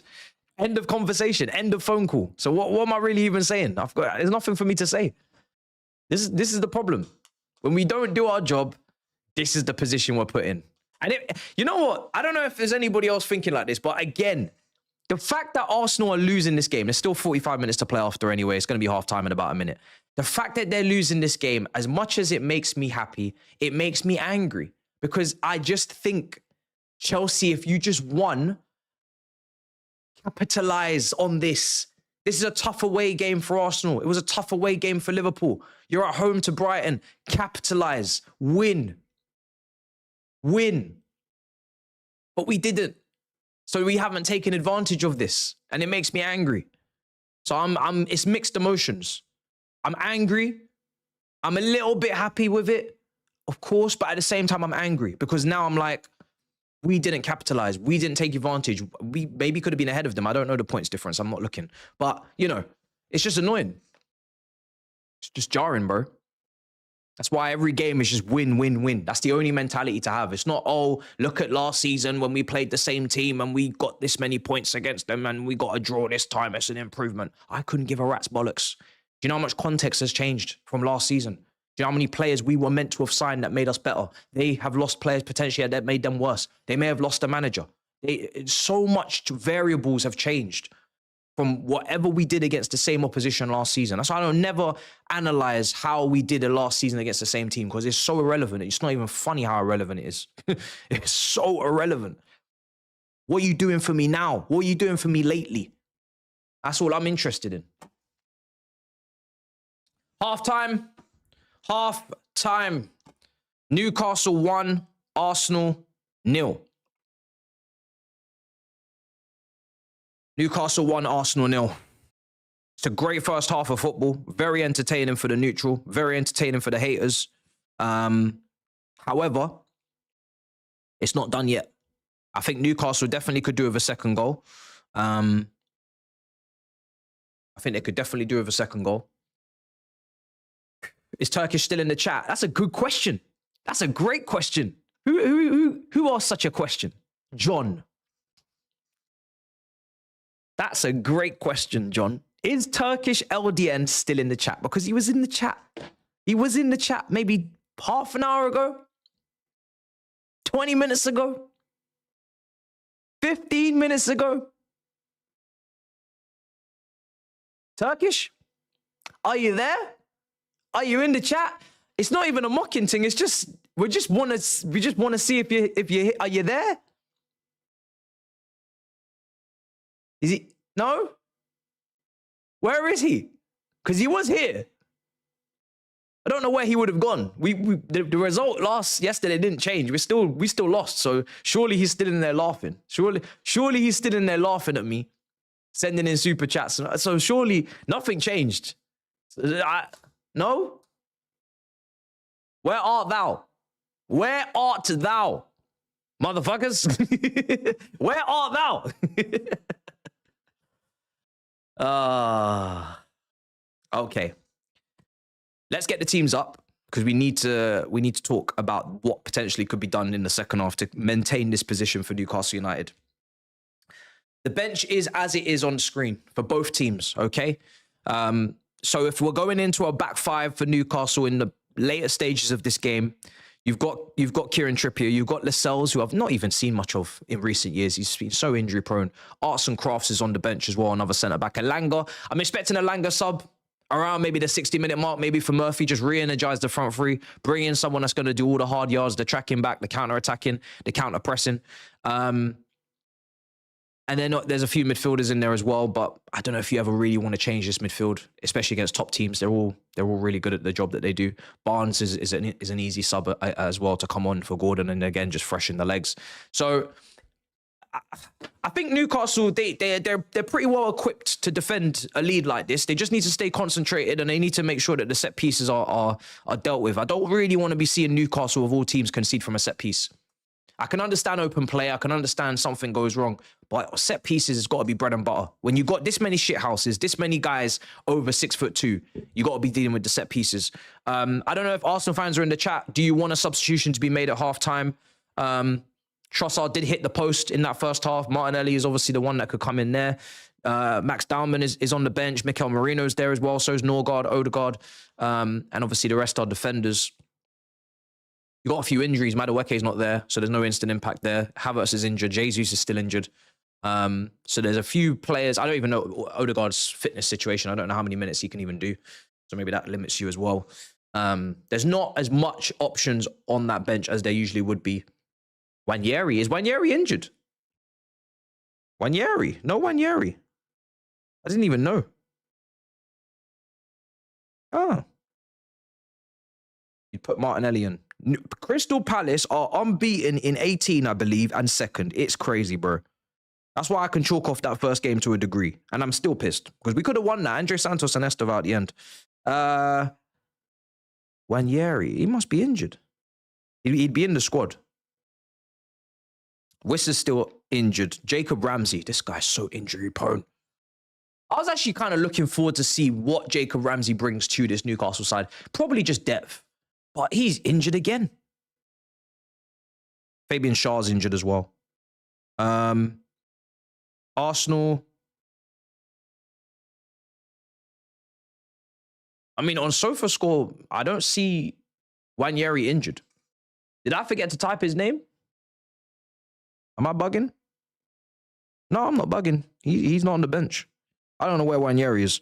Hincapi's injured. Odegaard's a doubt on the bench. Havertz, Jesus, Madueke. I don't know where Wanyeri is. I don't know if any Arsenal fans know where Wanyeri is, but that would have been actually someone that could have been an interesting option. But hey, he's not there. Right, let's go into the chat. Let's see what everybody's saying. I'm going to start reading out some comments. I wish Pope is in Chelsea. You wish Nick Pope was in Chelsea? Listen, he's made some great saves today. He's a good shot stopper. So is Sanchez when he's not being a bozo. But we play a certain brand of football that Pope can't play. So there's a lot of individual errors in the first phase in the build-up that would lead to goals conceded with Nick Pope in goal. So that's not, for me, the solution. We need someone all well-rounded that can do everything. Unfortunately, that's really hard to come by right now, but we need to find it. That's what the scouts are for. Skull has so much work to do on Monday. You know what? You're right. I feel for him because it's peak. Liverpool, I don't even know if there's any clips on Grizz anyway. But Saeed, there's plenty of clips. There's always loads of clips. Me, unfortunately, I think there may be a clip or two. And Turkish, LDN, potentially. So there's a lot of losses. A lot of losses. Even Tobes, Tottenham at home to Wolves, not winning that game is crazy. And it was literally a last-minute equaliser from Paulinho. Takes off his top, goes straight into the crowd. I'm thinking, is this another read the room moment? It's Wolves. I think these players, sometimes they just lose themselves. They're really excited. I get it. You scored a goal, potentially your first goal at the club. I understand it.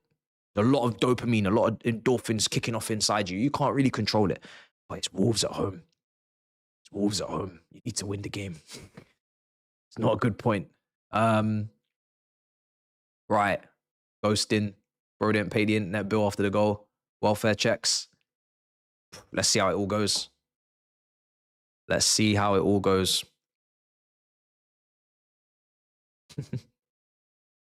Right. Bring Mike Maignan on.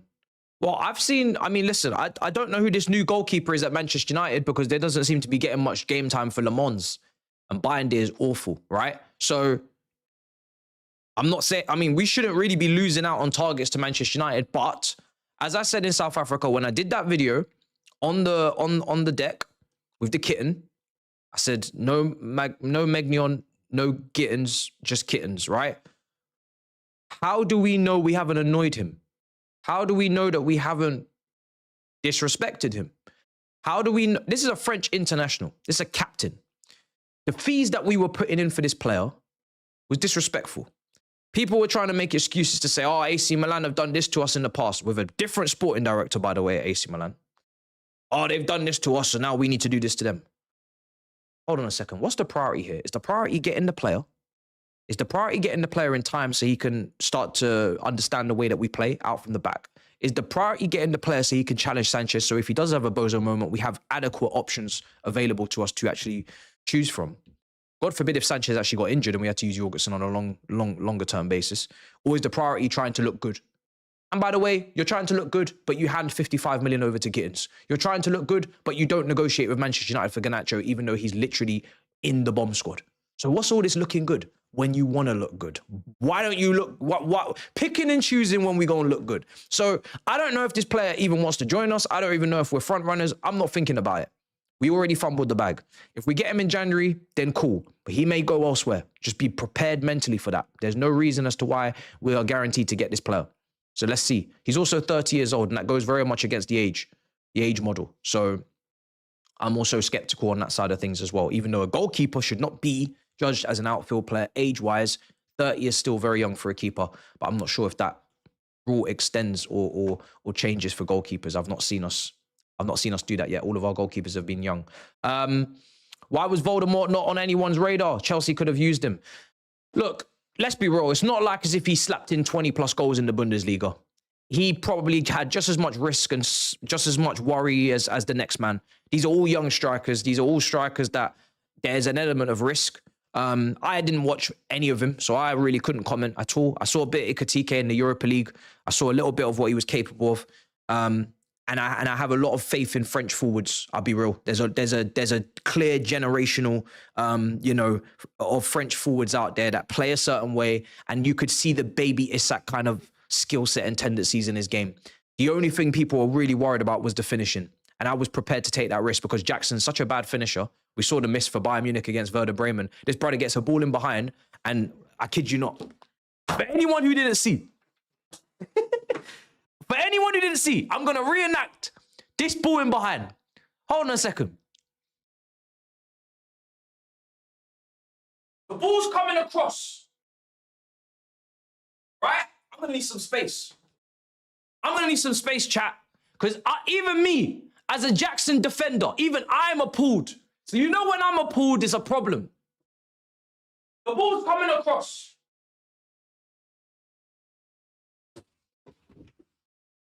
What are we doing? What are we doing? And you know what? I'm angry. You've got to score goals for us to get paid. Everybody was hyping this deal. And now we come to see what the actual figures are. You got to score X amount of goals, X amount of appearances, X amount of this, X amount of that. And the first chance I see him get, this guy slips. Oh my God, we're never gonna... Oh, it makes me sick. It makes me sick. We're not getting our money back. We're getting the player back who don't want to be here. The manager's falling out with. So we got another person in the bomb squad. Another person that don't count for your UEFA restrictions when we're selling. Oh, I'm sick to my stomach. At least play well so we get our money. So the market, when it's all said and done, you come back, people want you. Yeah, I'll slap down 50 for Jackson. No, I'll slap down 60. I'll take your 60 to 65. No one's doing anything. No one's doing shit. No one's doing any of that. Not with shooting like that. No one's doing any of that. So that's not good. That's not good at all. So yeah, I don't even know what my point was, but hey ho. All I'm saying is a lot of these strikers were risks, and I didn't watch him, so I wasn't. Even now, I'm still not thinking, yeah, that was the guy. For me, XTRA was the guy. XTRA was the guy, because I just feel like I said, the baby Isak was there to be born. And Campos brought him to PSG. I know it didn't work out, but when Campos brings in a player, that's a big green tick for me. I rate him very highly as a sporting director. So when I see Campos has signed someone, I sit up and take notice. I know he's had a few flops, but most of the time he's on point. When I see Liverpool interested, Edwards, Hughes, that's a big green tick for me. I know they know how to do their recruitment. That's another one. That's a green flag. When I see Newcastle are interested, Newcastle got very good recruitment. That's another green tick. So for me, it was like, if all of these individuals that are at the top of their game know how to recruit and have got the evidence to prove it, right? Newcastle won a whole ass trophy. They've been restricted financially this whole time since the ownership came in. They've got Champions League football, right? So I'm thinking, raw, if all these guys want this guy, and when I've watched him, I've liked his style, I'll take him. I'll definitely take him. Absolutely. So, you know, but it is what it is. It didn't happen, and now we have to move on. Now we have to move on. People always commenting on what I'm wearing. I'm in my home. You're lucky I'm dressed. You're lucky I'm not wearing a dressing gown. You do realize I'm in my own comfort of my own home. Do you think I'm in this house wearing jeans? You think I'm in this house wearing cargos? You're lucky I'm dressed. Some of you got the game twisted.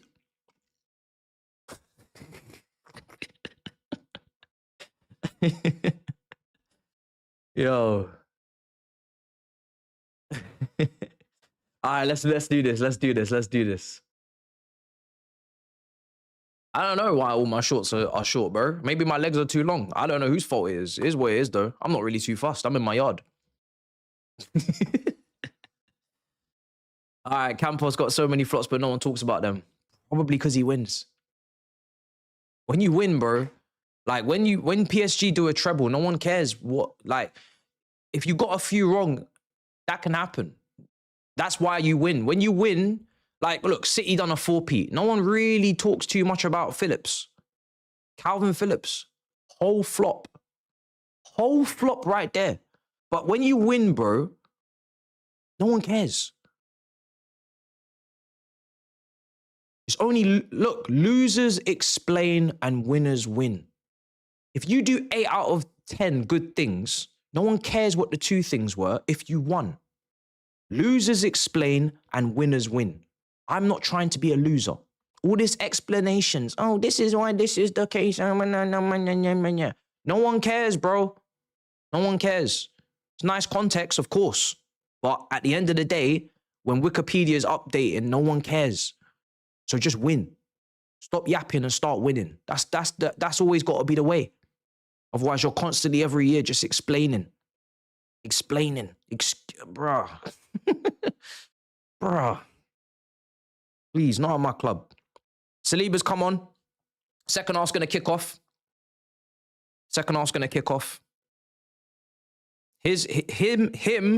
He brought PSG their first Champions League. No one can talk to Campos, I'm afraid.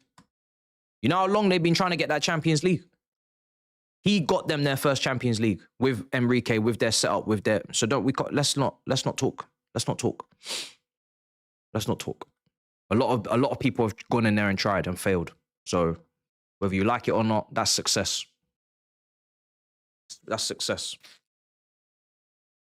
Second half's going to kick off. We need this. There's nothing more for PSG to do but win Champions League. You know, the French league is locked down. The French league's locked down and no one bats an eyelid when they win it. So when you go into PSG, as a manager, as a sporting director, as a player, you are judged on winning the Champions League. They won the Champions League. There's nothing more for them to do. They can't win the Premier League. They can't win La Liga. So that is it. Job done.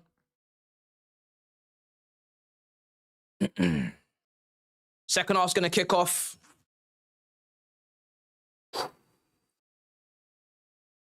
A lot of people saying the bad ref decision changed the momentum. Listen, I'm believing my chat. My chat told me that this is not a penalty.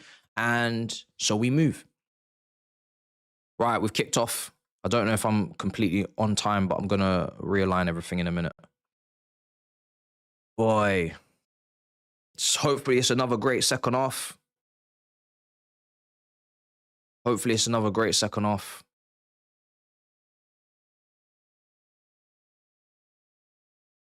Okay, I'm a little bit behind. Yeah, very behind. Let me make that change. Nowhere near. We are nowhere near. Guys, nowhere near.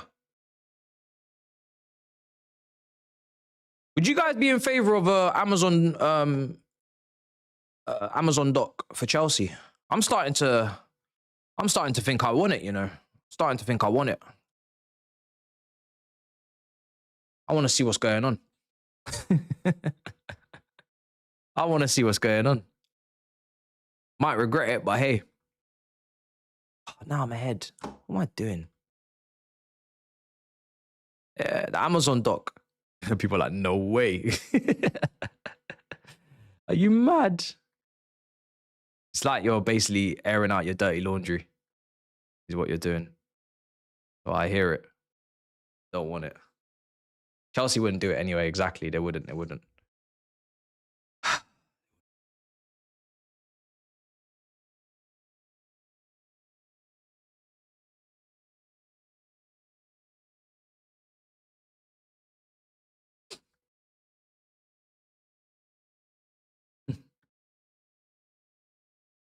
Explaining their methods. The thing is, I already know what they're gonna say. Like when we're going through these periods of time, I don't need them to say anything. I don't need them to come out and yeah, I know I'm not a minute behind, but my time is a minute behind. So let me just sort it out. I don't need them to come out and say what their plan is. I've heard them say it. I just don't like the way that they're so extreme about it. That's it. Like, I don't like the fact that there's no room for tweaking. I'm not telling you to rip everything up and start again. I'm just saying, can you please just be a little bit less extreme with it in some areas? But it's a negotiation that will go on until the end of time. But I don't need them to come out and say what they're doing because we all know what they're doing at this point. You don't know what they're doing now. You're not paying attention. Nothing to say.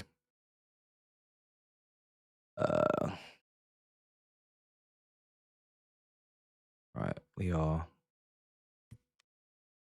Don't know if this is on point. Actually, wait. I think this time is a bit ahead.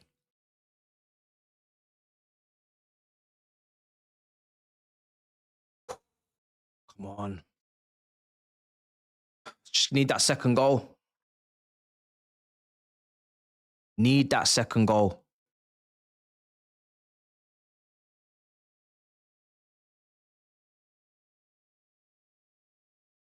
Are you guys on like 48-30, yeah?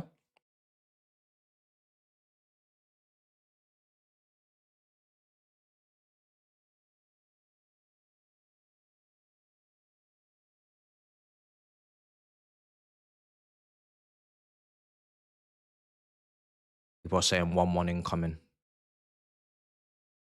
All right, I'm going to update this timer, guys. Now it's really ahead.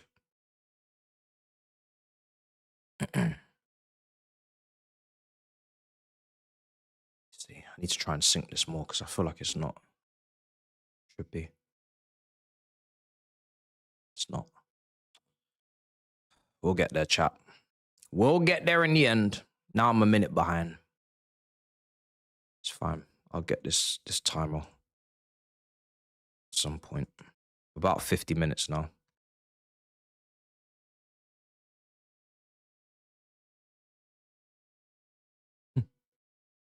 Yeah. It's actually hot.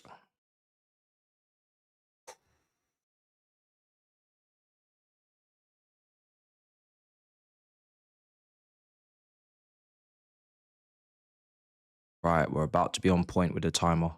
Coming in right now, 50-30. Brace yourselves for impact. A bush. Right, we're on point now. We're on point.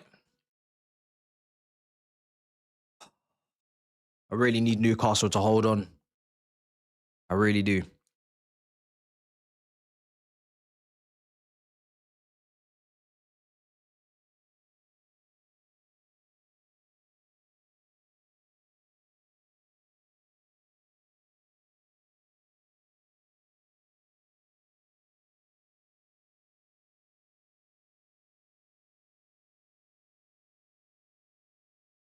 51 minutes gone. Defend this corner. Ball in. Oh, that was close. Didn't really defend it that great. Arsenal are absolutely parked in Newcastle's half. Thankfully, that long kick from Raya has gone straight to Pope. Settle yourselves down, man. Settle yourselves down.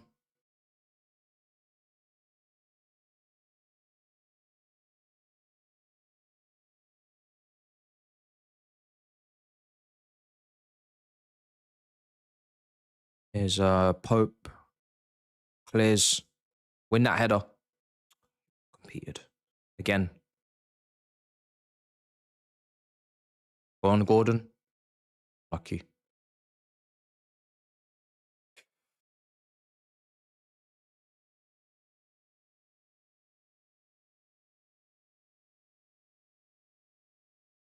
Very successful watch along so far. Very successful.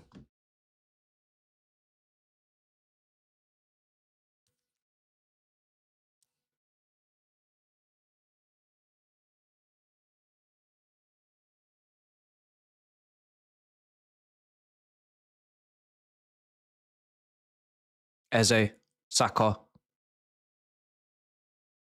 Gyökeres is going to run in behind.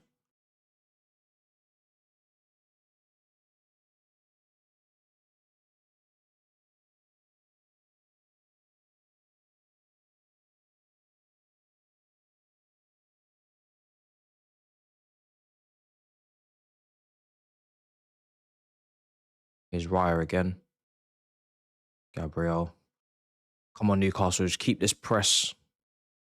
They're nice and high up. Zubamendi's dropping in now, trying to get on the ball. Launched. But no problem going along these big teams now. Everyone used to be adamant on playing out from the back. It was like, if you clear the ball, you're hooked, you know? A lot of big clubs now have got no problem launching it. And it's those strikers that are up there now. Your Haalands, your Gyökereses, your... Obviously, when Delap was fit for us, they encourage you to play direct, those strikers. Here's Gordon cutting in. Go on. Oh, my days! I thought he might just get himself in front of the defender, but he didn't. He didn't. We need that second goal because I don't think one goal is enough. I really don't. Saka. Trossard. Clipped in. Oh, Eze, that is a massive opportunity. It's at a really awkward height, to be honest. It's not an easy strike, but boy, he was in a lot of room. He was in a lot of room. Just look, Trossard. Clipped in. Awkward. Awkward. Especially on your weaker foot. Very awkward. Wasn't really set for it either. If he was coming onto the ball and he's coming into the box, arriving, he hits that first time a lot better, but he's almost having to not backpedal, but he's having to angle his body a lot to try and make that work.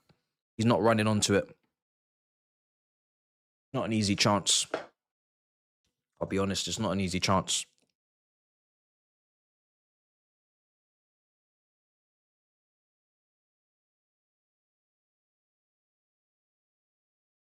Newcastle on the ball.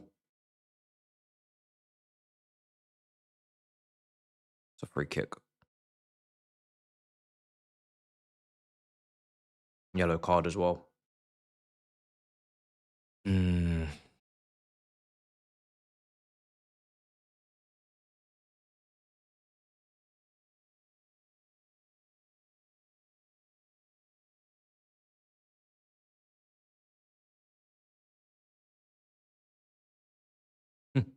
Yeah, it is the worst month as a Chelsea fan, bro. You're right.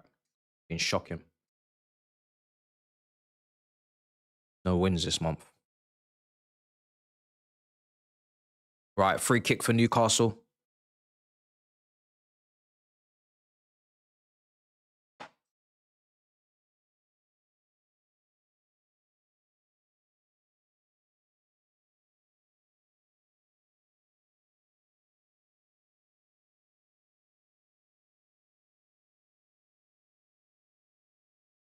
Come on, give me a good delivery. Okay. Oh.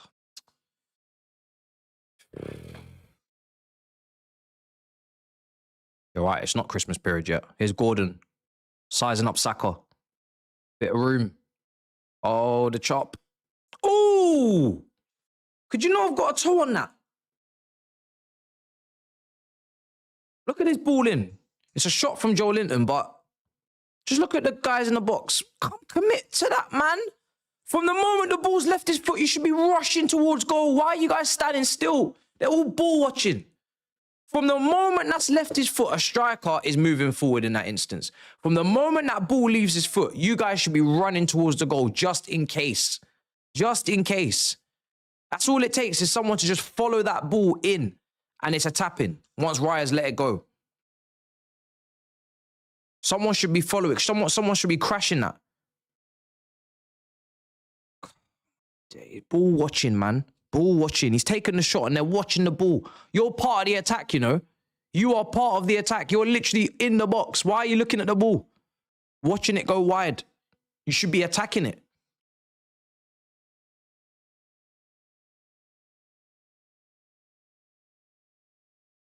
From a standing position, it's difficult, but if you're just running forward constantly until you obviously try and make sure you're on side, watch the line. But if you're just, your momentum is already carrying you towards goal, that's a tap-in for you.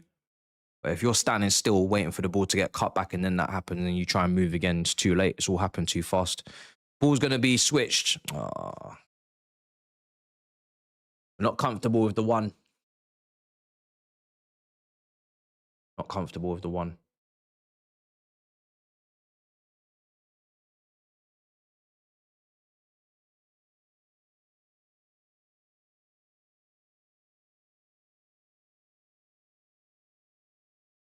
Trossard. Calafiori.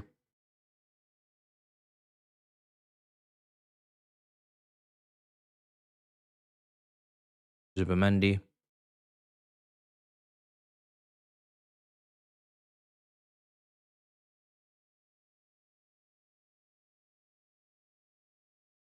Is Eze.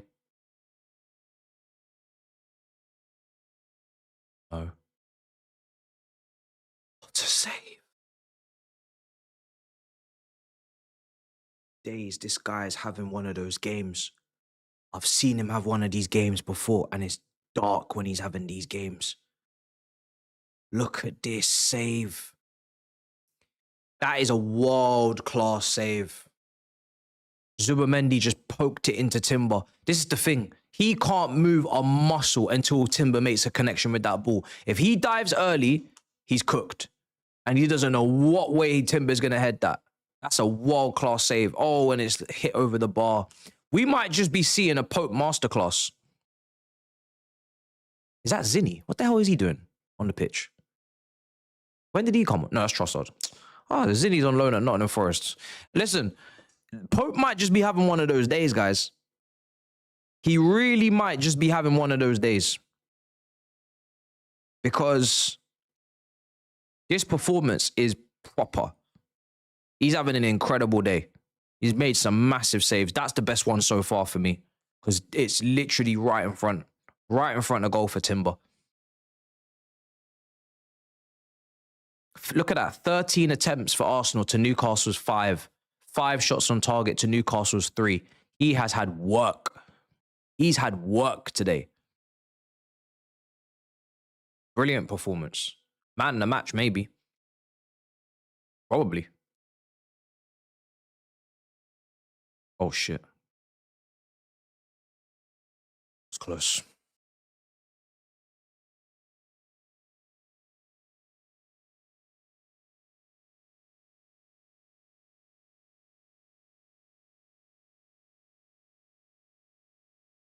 This is a big lifeline for Liverpool after yesterday if Arsenal don't capitalise. It was almost a perfect weekend to have a slip-up because Arsenal are going to Newcastle away from home. We all knew that would be difficult. We're going to slip up. This was the weekend to do it for Liverpool. Who have Liverpool got next in the Premier League, guys? Next weekend. Oh, shit. They're playing us.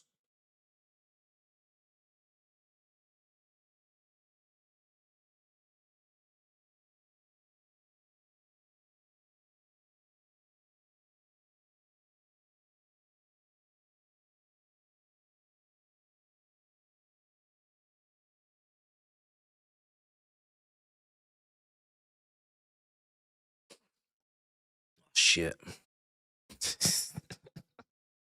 The moment of realization is peak. The moment of realization is peak. Oh my days. I did not think about that at all. Oh shit.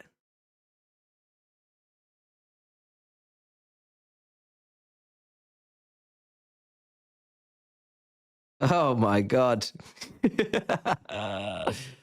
We got no centre backs. And we got Isak and Ekitike to deal with. And a Salah that hasn't done much. So he's going to be all fired up as well. And a Florian Wirtz that hasn't done much. So surely he'll be fired up. Oh my God. Oh my God. It's all just, yeah. I'm starting to understand the situation. Ay, ay, ay. It's going to be Josh Achampong and Hato defending together against Isak. Can you imagine? Can you imagine if that's the back four? Achampong in the middle with Hato. 2 teenagers. And Isak up front. I'll be honest, I'll probably start waving the white flag. I'll probably start waving the white flag. Because Chalobah's suspended. Aye. I think Badiashile should be fine to start, to be honest. Should be fine to start. Coming off the bench against Brighton, he should be fine to start. Yeah. Oh my God. Disasi reintegration. Bro. Disasi reintegration. You can book it. You can book it, as Robert says, because I'm telling you now, if there's somebody that can head the ball, it's Disasi. That's one thing he can do. He can't do much else, but he can sure as hell head the ball. He can definitely win an aerial duel. Him and Badiashile to start winning the aerial duels from next Saturday onwards. Book it. Book it like Robert says. Ball in behind. Go on. Please. Finish. Oh, he's run out of room. Oh, my days. He's run out of room. Great recovery from Declan Rice. That's what he's brilliant at. Look at this. This is last man defending from Declan Rice. This is what he does. Back into position, block. Murphy's no slouch, but yeah. I'm not looking forward to that mob watch along next week. I can tell you that now. Not looking forward to it at all.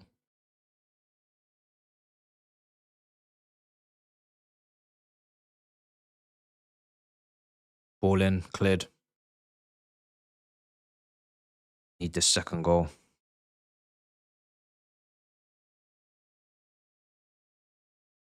Flicked on, cleared. Yeah, we've literally come full circle. Yep, the Monaco brothers are back. There's no justification really for playing Hato when Badiashile's there at centre back. So unless you're going Badiashile and Achampong, you wouldn't go 2 left footers. That, you know, maybe that's what he does.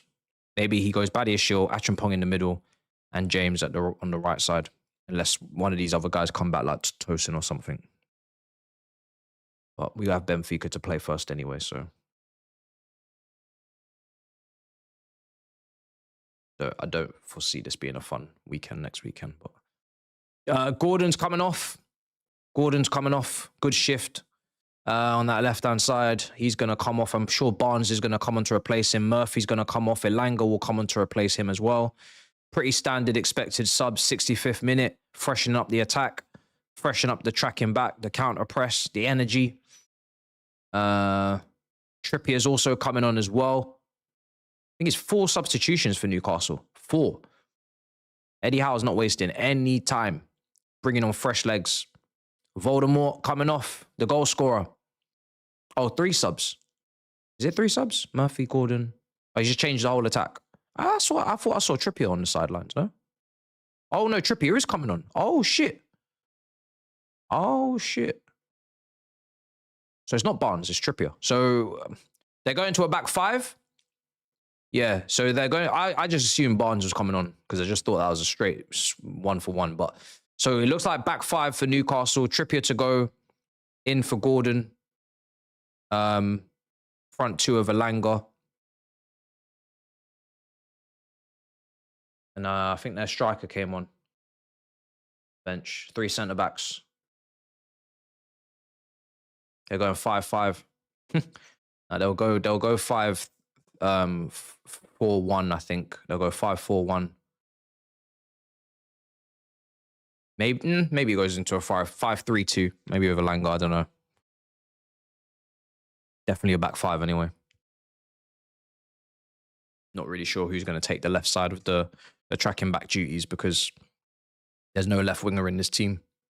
So probably Joe Linton. Joe Linton always, anytime you see a gap in Newcastle's team, if they've got an injury crisis or you don't really know where someone's playing, it's probably Joe Linton that's playing in that position. I've seen him play centre back. I've seen Joe Linton play centre back in a 3, or he's dropped into a 3-man back. He's dropped into a back 3 because they wanted to defend deep. This guy is he's a proper Brazilian James Milner. Guys everywhere. Sula up front. Yeah. We scored a really good goal. Was it last week? I think it was last week that I saw him.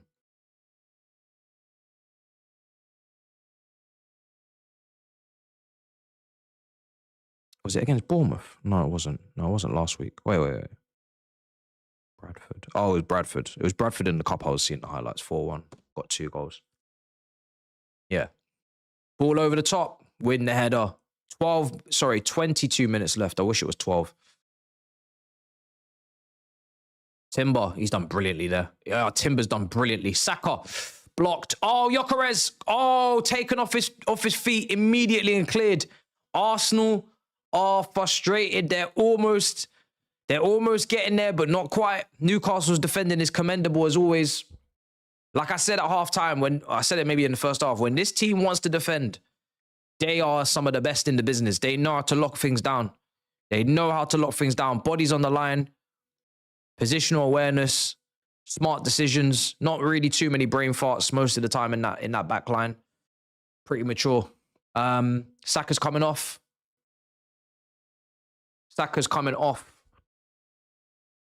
To be replaced by Martinelli. And Mikel Merino's coming on for Calafiori. So I think Arsenal are going to a back 3 because of Newcastle's back 5.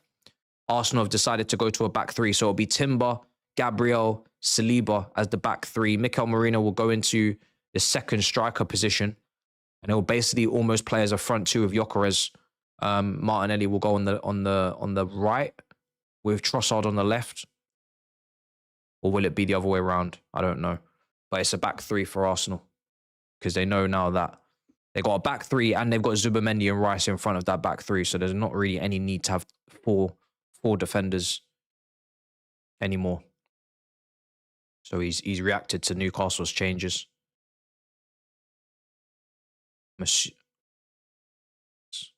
Boy, Gyökeres, man. I'm assuming Trossard's going to stay on the left. I've never really seen Trossard on the right. Can't imagine it's a pretty sight. When's the last time I seen Trossard on the right? At Brighton, he was on the left. He was playing like left wing back. He played up front. I've seen him up front. I've seen him on the left. I've seen him off the striker. Maybe he did play on the right at Brighton, actually. Can't remember, though. Feel like he may have. Here's Rice with the corner. Ball in. Nick Pope.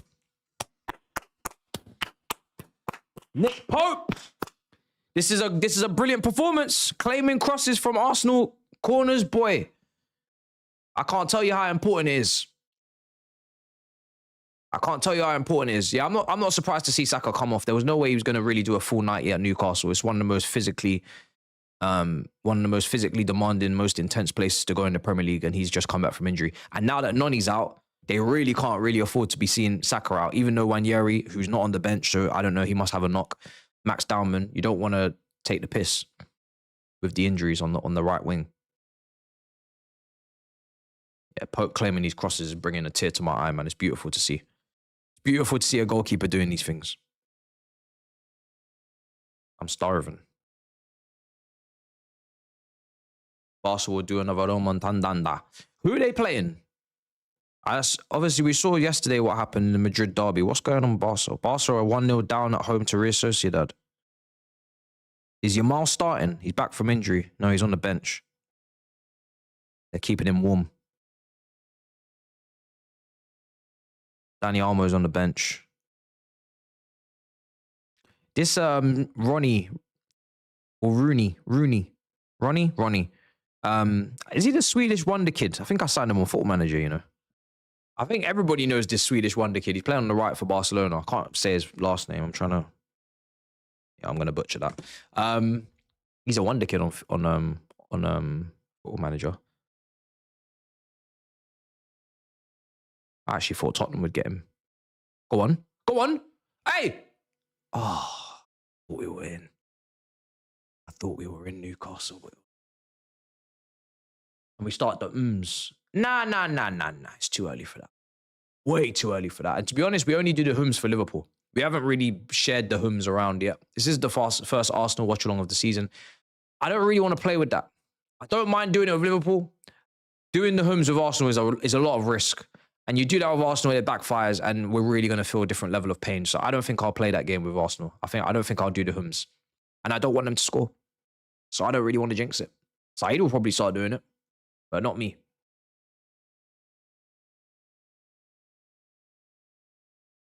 Yes, so I'm going to start giving you notice about what watch-alongs I'm doing, because I should really be doing that. I could easily get a graphic made, put it on community tab, and then you can just see every week what's coming up. So this week we've got Chelsea versus Benfica, of course, on the Tuesday. A Wednesday, definitely we're doing PSG versus Barcelona, or Barcelona versus PSG. I don't know who's at home. I think it's PSG at Parc des Princes. So we're definitely covering that. Chelsea versus Liverpool on Saturday. Obviously, I'll be on the mob. So big six. So that's the week looking at the week at the moment. But yeah, that PSG Barca game, we're not missing that. I cannot wait for that game. I'm probably more excited for the PSG game than I am our game, because our game, I mean, Mourinho is coming back, so I am a little bit excited to see Mourinho on the touchline. But I'm very nervous because I don't really watch. I don't know what Benfica are doing. I think they're second in the league. I think he won his first game. I can't remember. I don't know what they've done this weekend. I've not really caught up. But I'm nervous because of us now. So I don't really know what we're on, because I can't trust a lot of people right now at the club. It's on the pitch, on the touchline. So I'm excited for PSG Barca, though. Very excited. That's the Champions League final everybody wanted. You know, when it's all said and done, we knew Inter Milan. Lovely stories. But from a footballing perspective, we wanted PSG versus Barcelona in that final. And now we get to see them go up against each other. We've got a Ballon d'Or winner on one side. We've got a Ballon d'Or runner-up on the other side. We've got a Ballon d'Or fourth place person on the other side. This should be fun. Yamal's fit. I'm even more excited. If Yamal was injured, be a little bit disappointed with that. He's fit. I'm buzzing. Yeah, I'll do a graphic. I'll probably get a graphic made each week. I'll put it up. Be a nice little way to announce the watch-alongs. I'm not going to be able to do that for videos, because that's not as planned out. Depends what happens. Sometimes it can just be random, but the watch-alongs we can put up. Can do it how these broadcasters do it, when they just give you the fixtures upcoming that they're covering. 2 wins, 1 draw. I can basically give you those fixtures, and then the international break is up next.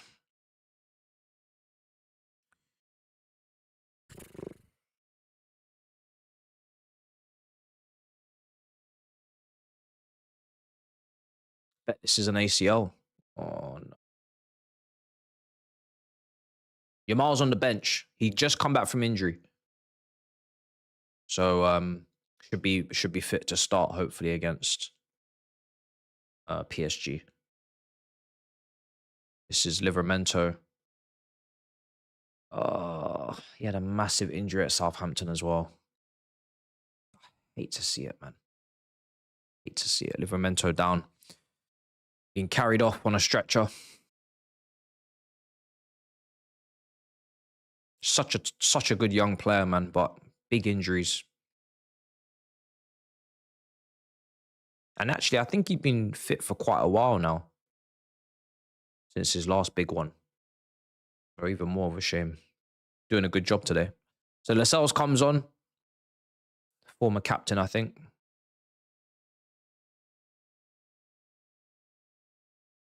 Yeah, he did his ACL a couple years ago, yeah. I think he was at Southampton he did it. I think. I can't remember.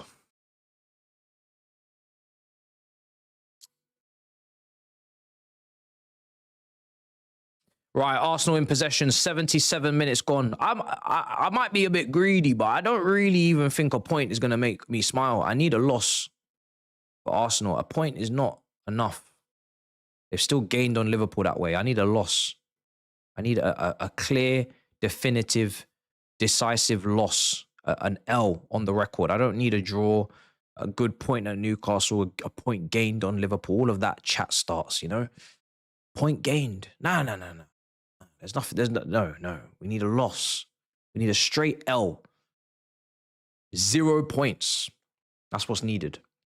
The only way for a successful day. Right.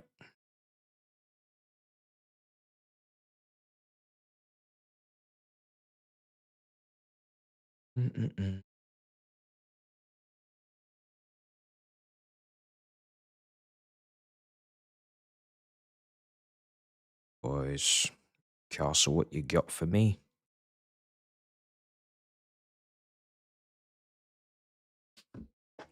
Big up the chat. Big up the chat every time.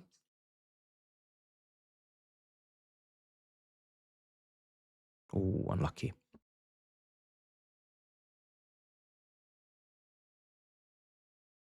$78.5 minutes gone. 12 minutes left, plus injury time. Still Newcastle 1, Arsenal 0. Very flat second half. I think the first half was really entertaining. Lots of chances, lots of drama, lots of controversy maybe for some. But second half, and by design, may I say, because Newcastle always do this on purpose, never by accident. Very flat, very stop-start, very flat, very bland, but on purpose. Hopefully it can continue for the rest of the game. We didn't come to the second half for excitement. Came for the result. But yeah, it's very, very ugly second half. Polar opposite to the first. You haven't seen the game? This is not how it's been. First half was entertaining. Second half has been ugly. Very ugly.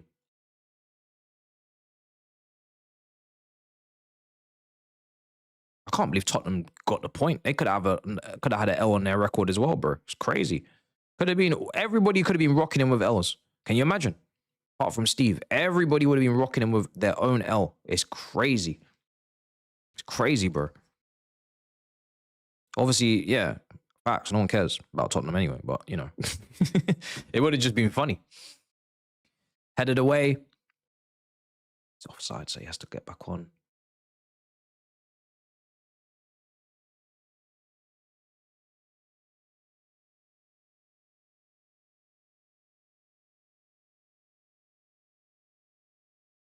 I will get a members video done as well. I know I missed last week, so apologies. I'll double up at some point and catch up. So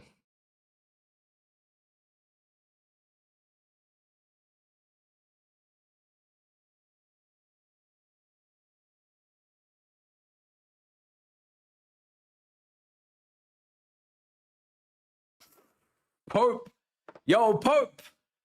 Yo, bro, we didn't ask you for all that fancy. We didn't ask you for all of that fancy footwork. Can we please let's be ourselves. Let's be ourselves. Let's not do all that. No. Oh, wow. This is last ditch defending now for Newcastle. Gyökeres, he hasn't had many chances today. He had that header in the first half from the cross. Very much a half chance at best because there wasn't a lot of pace on the cross and he was very far out. Every time he's tried to snatch at a shot, there's just bodies flying in front of him. There's blocks. There's interceptions. There's also... Oh, he slipped. Okay, he's done a Jackson. But yeah, it's carnage out there. It's carnage out there. Oh, they're grabbing up his face and all that. Boy, Lascelles, bro. You're towing a line. Man's grabbing up his face. Odegaard's coming on. New haircut. Ooh. New trim for Odegaard. No more hair flicky. New trim for Odegaard. Man's gone for a lower cut. So you can see clearly. Woo! Odegaard! Odegaard can see. Odegaard can see clearly. Damn. Let's see how he plays. Let's see how he plays. He looks like a different person, I'll be real. Oh, God. Oh, it's gone. Oh, no. Fair play. Gabriel's done a good job. He's like cussing Raya. Like, what are you doing? He's cussing. Man's turning around, cussing Raya, being like, yo, what are you trying to do to me? You don't want to come out and help me? Raya. Misery loves company. Absolutely. Absolutely. And we still going to be miserable at full time. Once it's all said and done.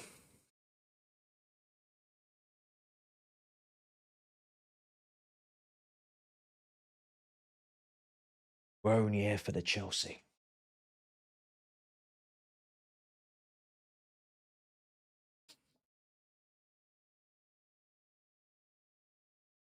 One. KiiND.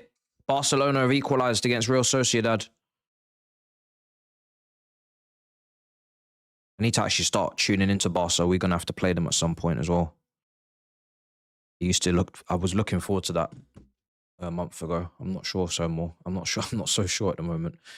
Here's Trossard. Odegaard. Trossard. It's a good pass. That's the kind of pass that leads to a goal. That's the kind of pass from Trossard that could lead to a goal. That's a really good pass. Look, watch this. Look. Eye through the needle. Eye through the needle pass right there. Puts Rice into the box. Corner. Rashford cooking.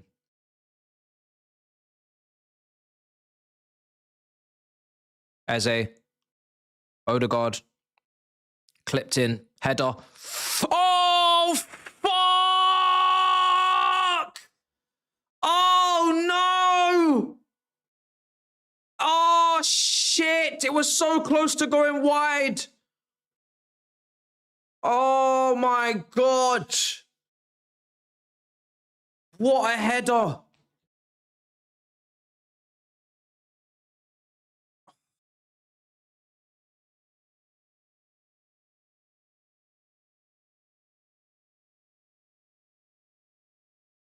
That is a top header.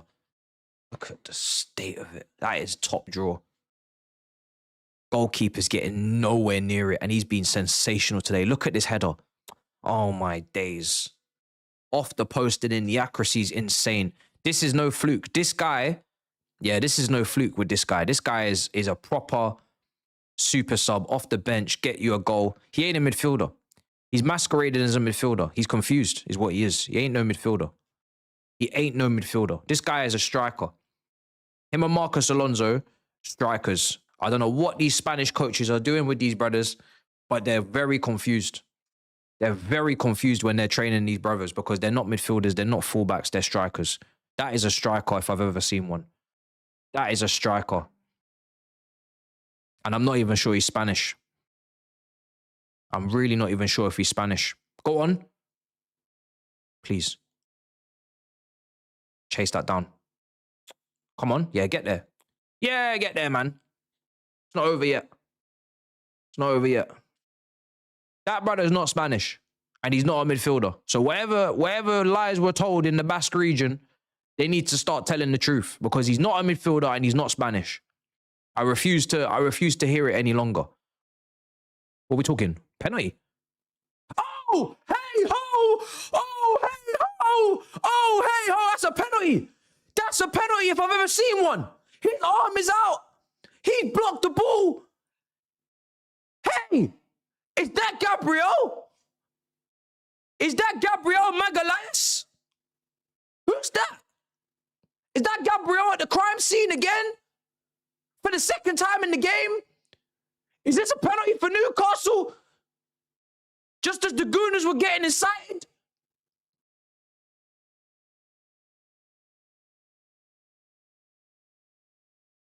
There's a penalty for Arsenal, guys. I'm smelling something in the air. Dickhead. Wait. What's he doing? What's this referee doing?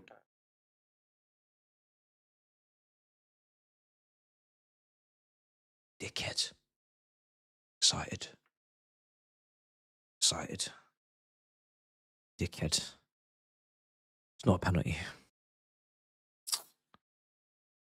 Oh.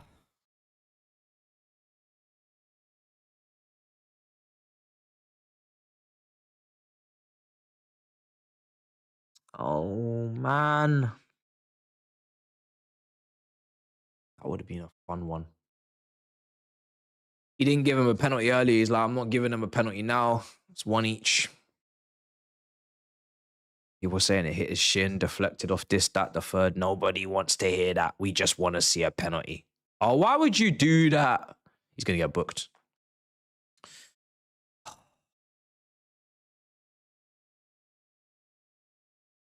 Damn. We thought we had it. Bro's arm not in a natural position. He blocked the ball. He blocked it with his hand. You're damn right he blocked the ball. You're correct. So, is someone going to win this game? Or is this going to end in a draw? Hold on a second. Hold on a second. There's a silver lining. This is a correct score on the Big Six. I said 1-1. Now, hold on there. Don't you go anywhere. I said 1-1. Focus. I said 1-1. I might actually leave here with something.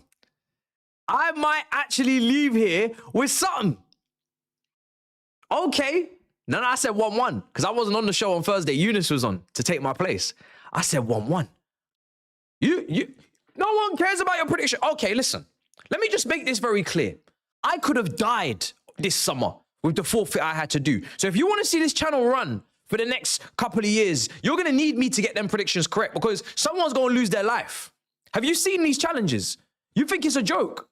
I'm playing for my life. I'm making predictions for my life. So every summer I can go into the next season.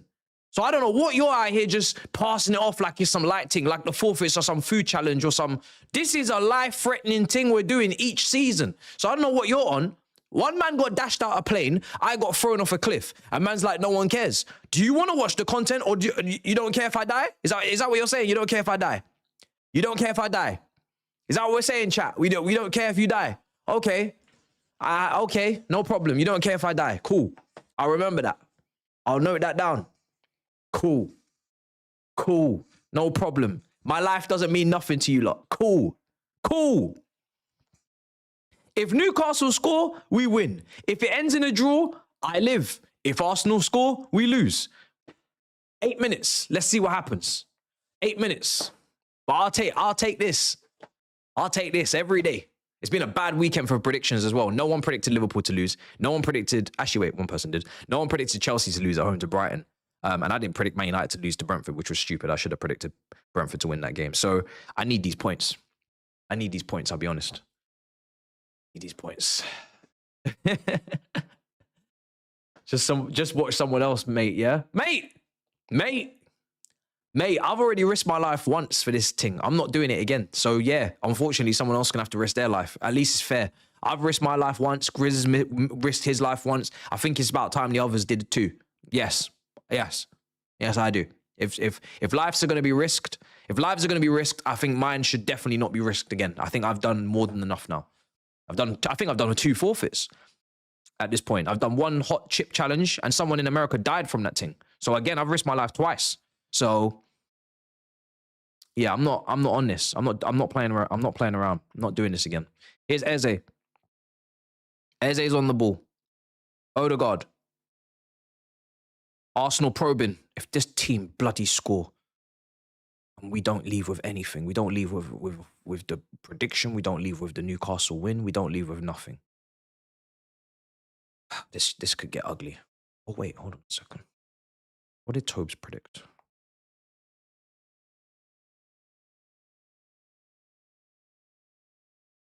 Big Steve said Arsenal's lucky it was a penalty. Big Steve said it was a penalty. Arsenal are lucky.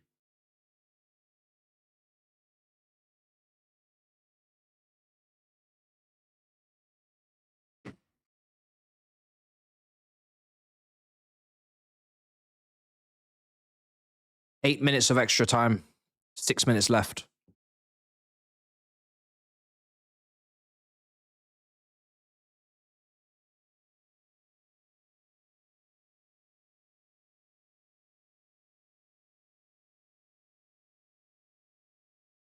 Arsenal are probing. I don't like this. I don't like this at all. Gabriel. Ball in. Man, who's that man? Oh, how have you let him get out of there? Come on. Seriously. Timber's taking some of these men to the cleaners on that right-hand side. You're treating him like a winger. Rice. Thank you, Pope. They're treating Timber like a winger over there, the way they're letting him do things. It's crazy. We all know them chips weren't spicy. Bro, the chip was dark green, bro. What are you talking about? That chip was dark green. Have you ever seen a dark green chip before? That shit was so spicy, they didn't even bother putting food coloring in it to make it look appetizing. They said, forget the food coloring.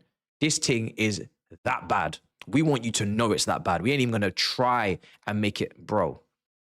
Soft. I don't even dare you to have one. I'm not even going to, no, I don't dare you to have one because if you have one, I could be liable for damages. So I'm just not even involved. If you think it's not that hot, then cool. Free kick for Newcastle. Free kick for Newcastle.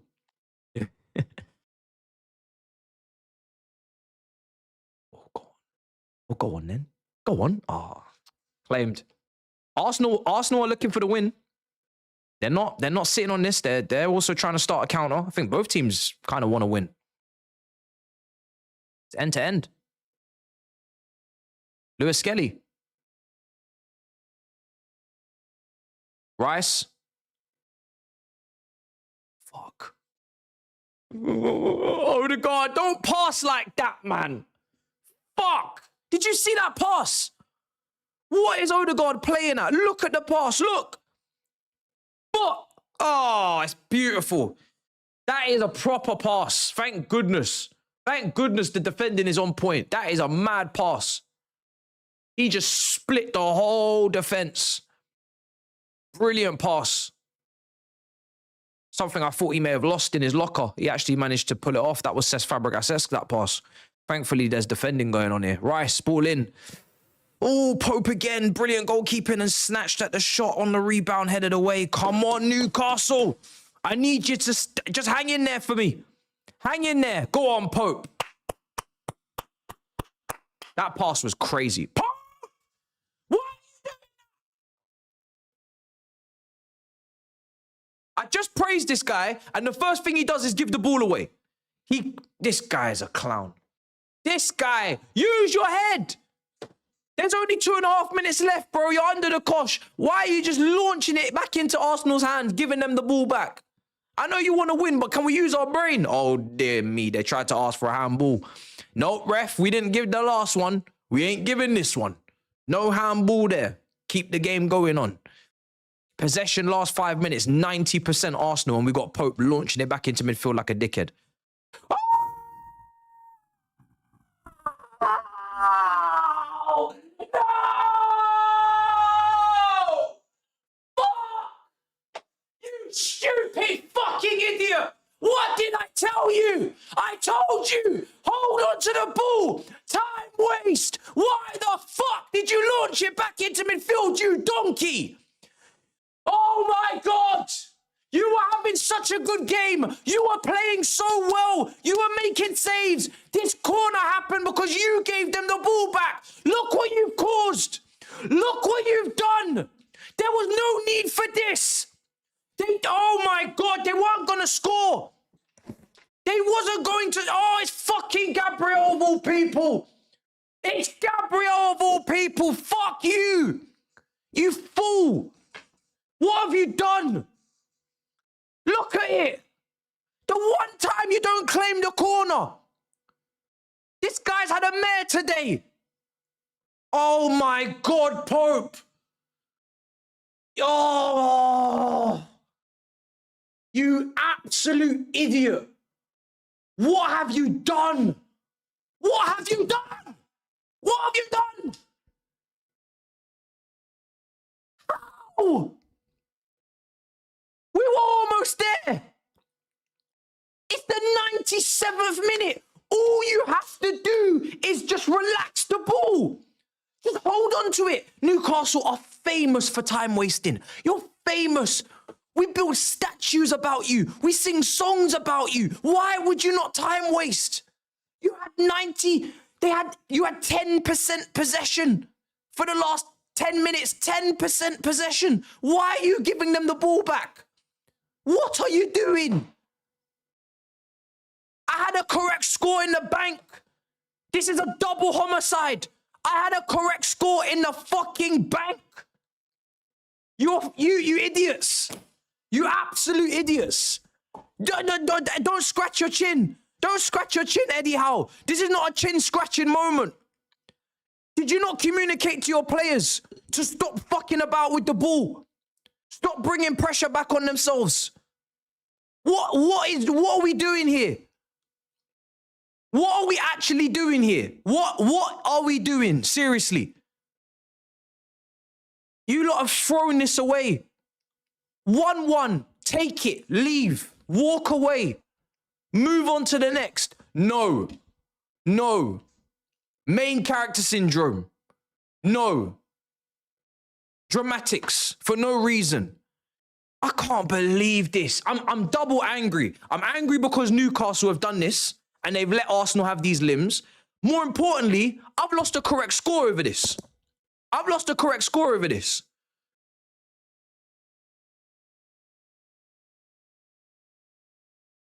Oh, look at Gabriel. Gabriel was so ropey today, and he's got the winner. He's almost given away a penalty. He's at fault for the goal. Oh my God. Do you know what? Do you know what? Do you know what? It's times like this where we just have to leave. What are we really even gonna, what's the point? What's done is done. Super chat. I can't lie. Newcastle can hold that. What are you talking about, Adam? Who do you support? Who are Newcastle to us? We don't care about Newcastle. There's no beef. We don't care. What are you talking about?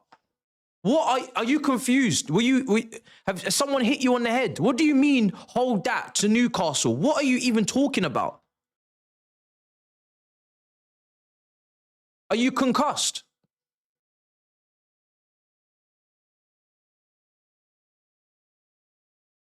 I can't explain just how detrimental this is to the agenda. I cannot verbalize and vocalize just how detrimental and disruptive this is to the agenda.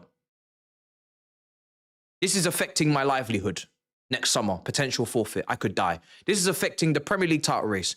This is problematic. They've got limbs. At Newcastle, of all places. That's the second time, by the way. Second time, I'm not doing any more Newcastle watch-alongs. That's the second time I've watched Newcastle this season at St. James's Park, and that's the second time they've bottled it at the end. Speak soon. Newcastle, we have a problem. Fuck you! Fuck you! Get out! I don't welcome you in here. No. This is my house. How's your Get out of here! community? No one told you to no. How's your community? Fuck off. I want to hear. Fuck off. No one told no. For the agenda. No. That's what I heard. I just want to hear it. The haters are waiting. Let me go do my match reaction. Let me go do it. What are you doing in here? Let me go. Why am I even surprised that you came in here? Get out of here. This is my home. This is my home.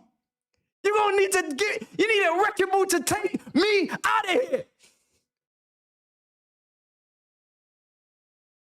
Can't believe he just come in this room.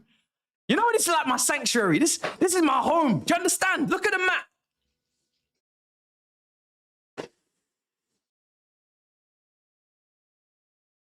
This is my home. This is my home. This is like someone. Do you understand? This is my home. You can't just run up in here. Too many men are running up in here recently. We had CB yesterday just barge through the door, bring all of his negative juju. We lose the game. Now this brother's bust through the door. Who's next? Who's coming in next? Big Steve? Fuck this, man. These people are disrespectful, and this is bad timing. I feel like shit. I feel like absolute shit. I can't believe he's just done that. I can't believe that we've just watched this. Why is the timer still on? 102 minutes. Some bullshit. Newcastle, you're gonna pay for this. On God, you're gonna pay for this. On God, you're gonna pay for this. Speak soon. No. Speak soon. This is the second time now. I'm keeping count. Love and guidance. This is bullshit.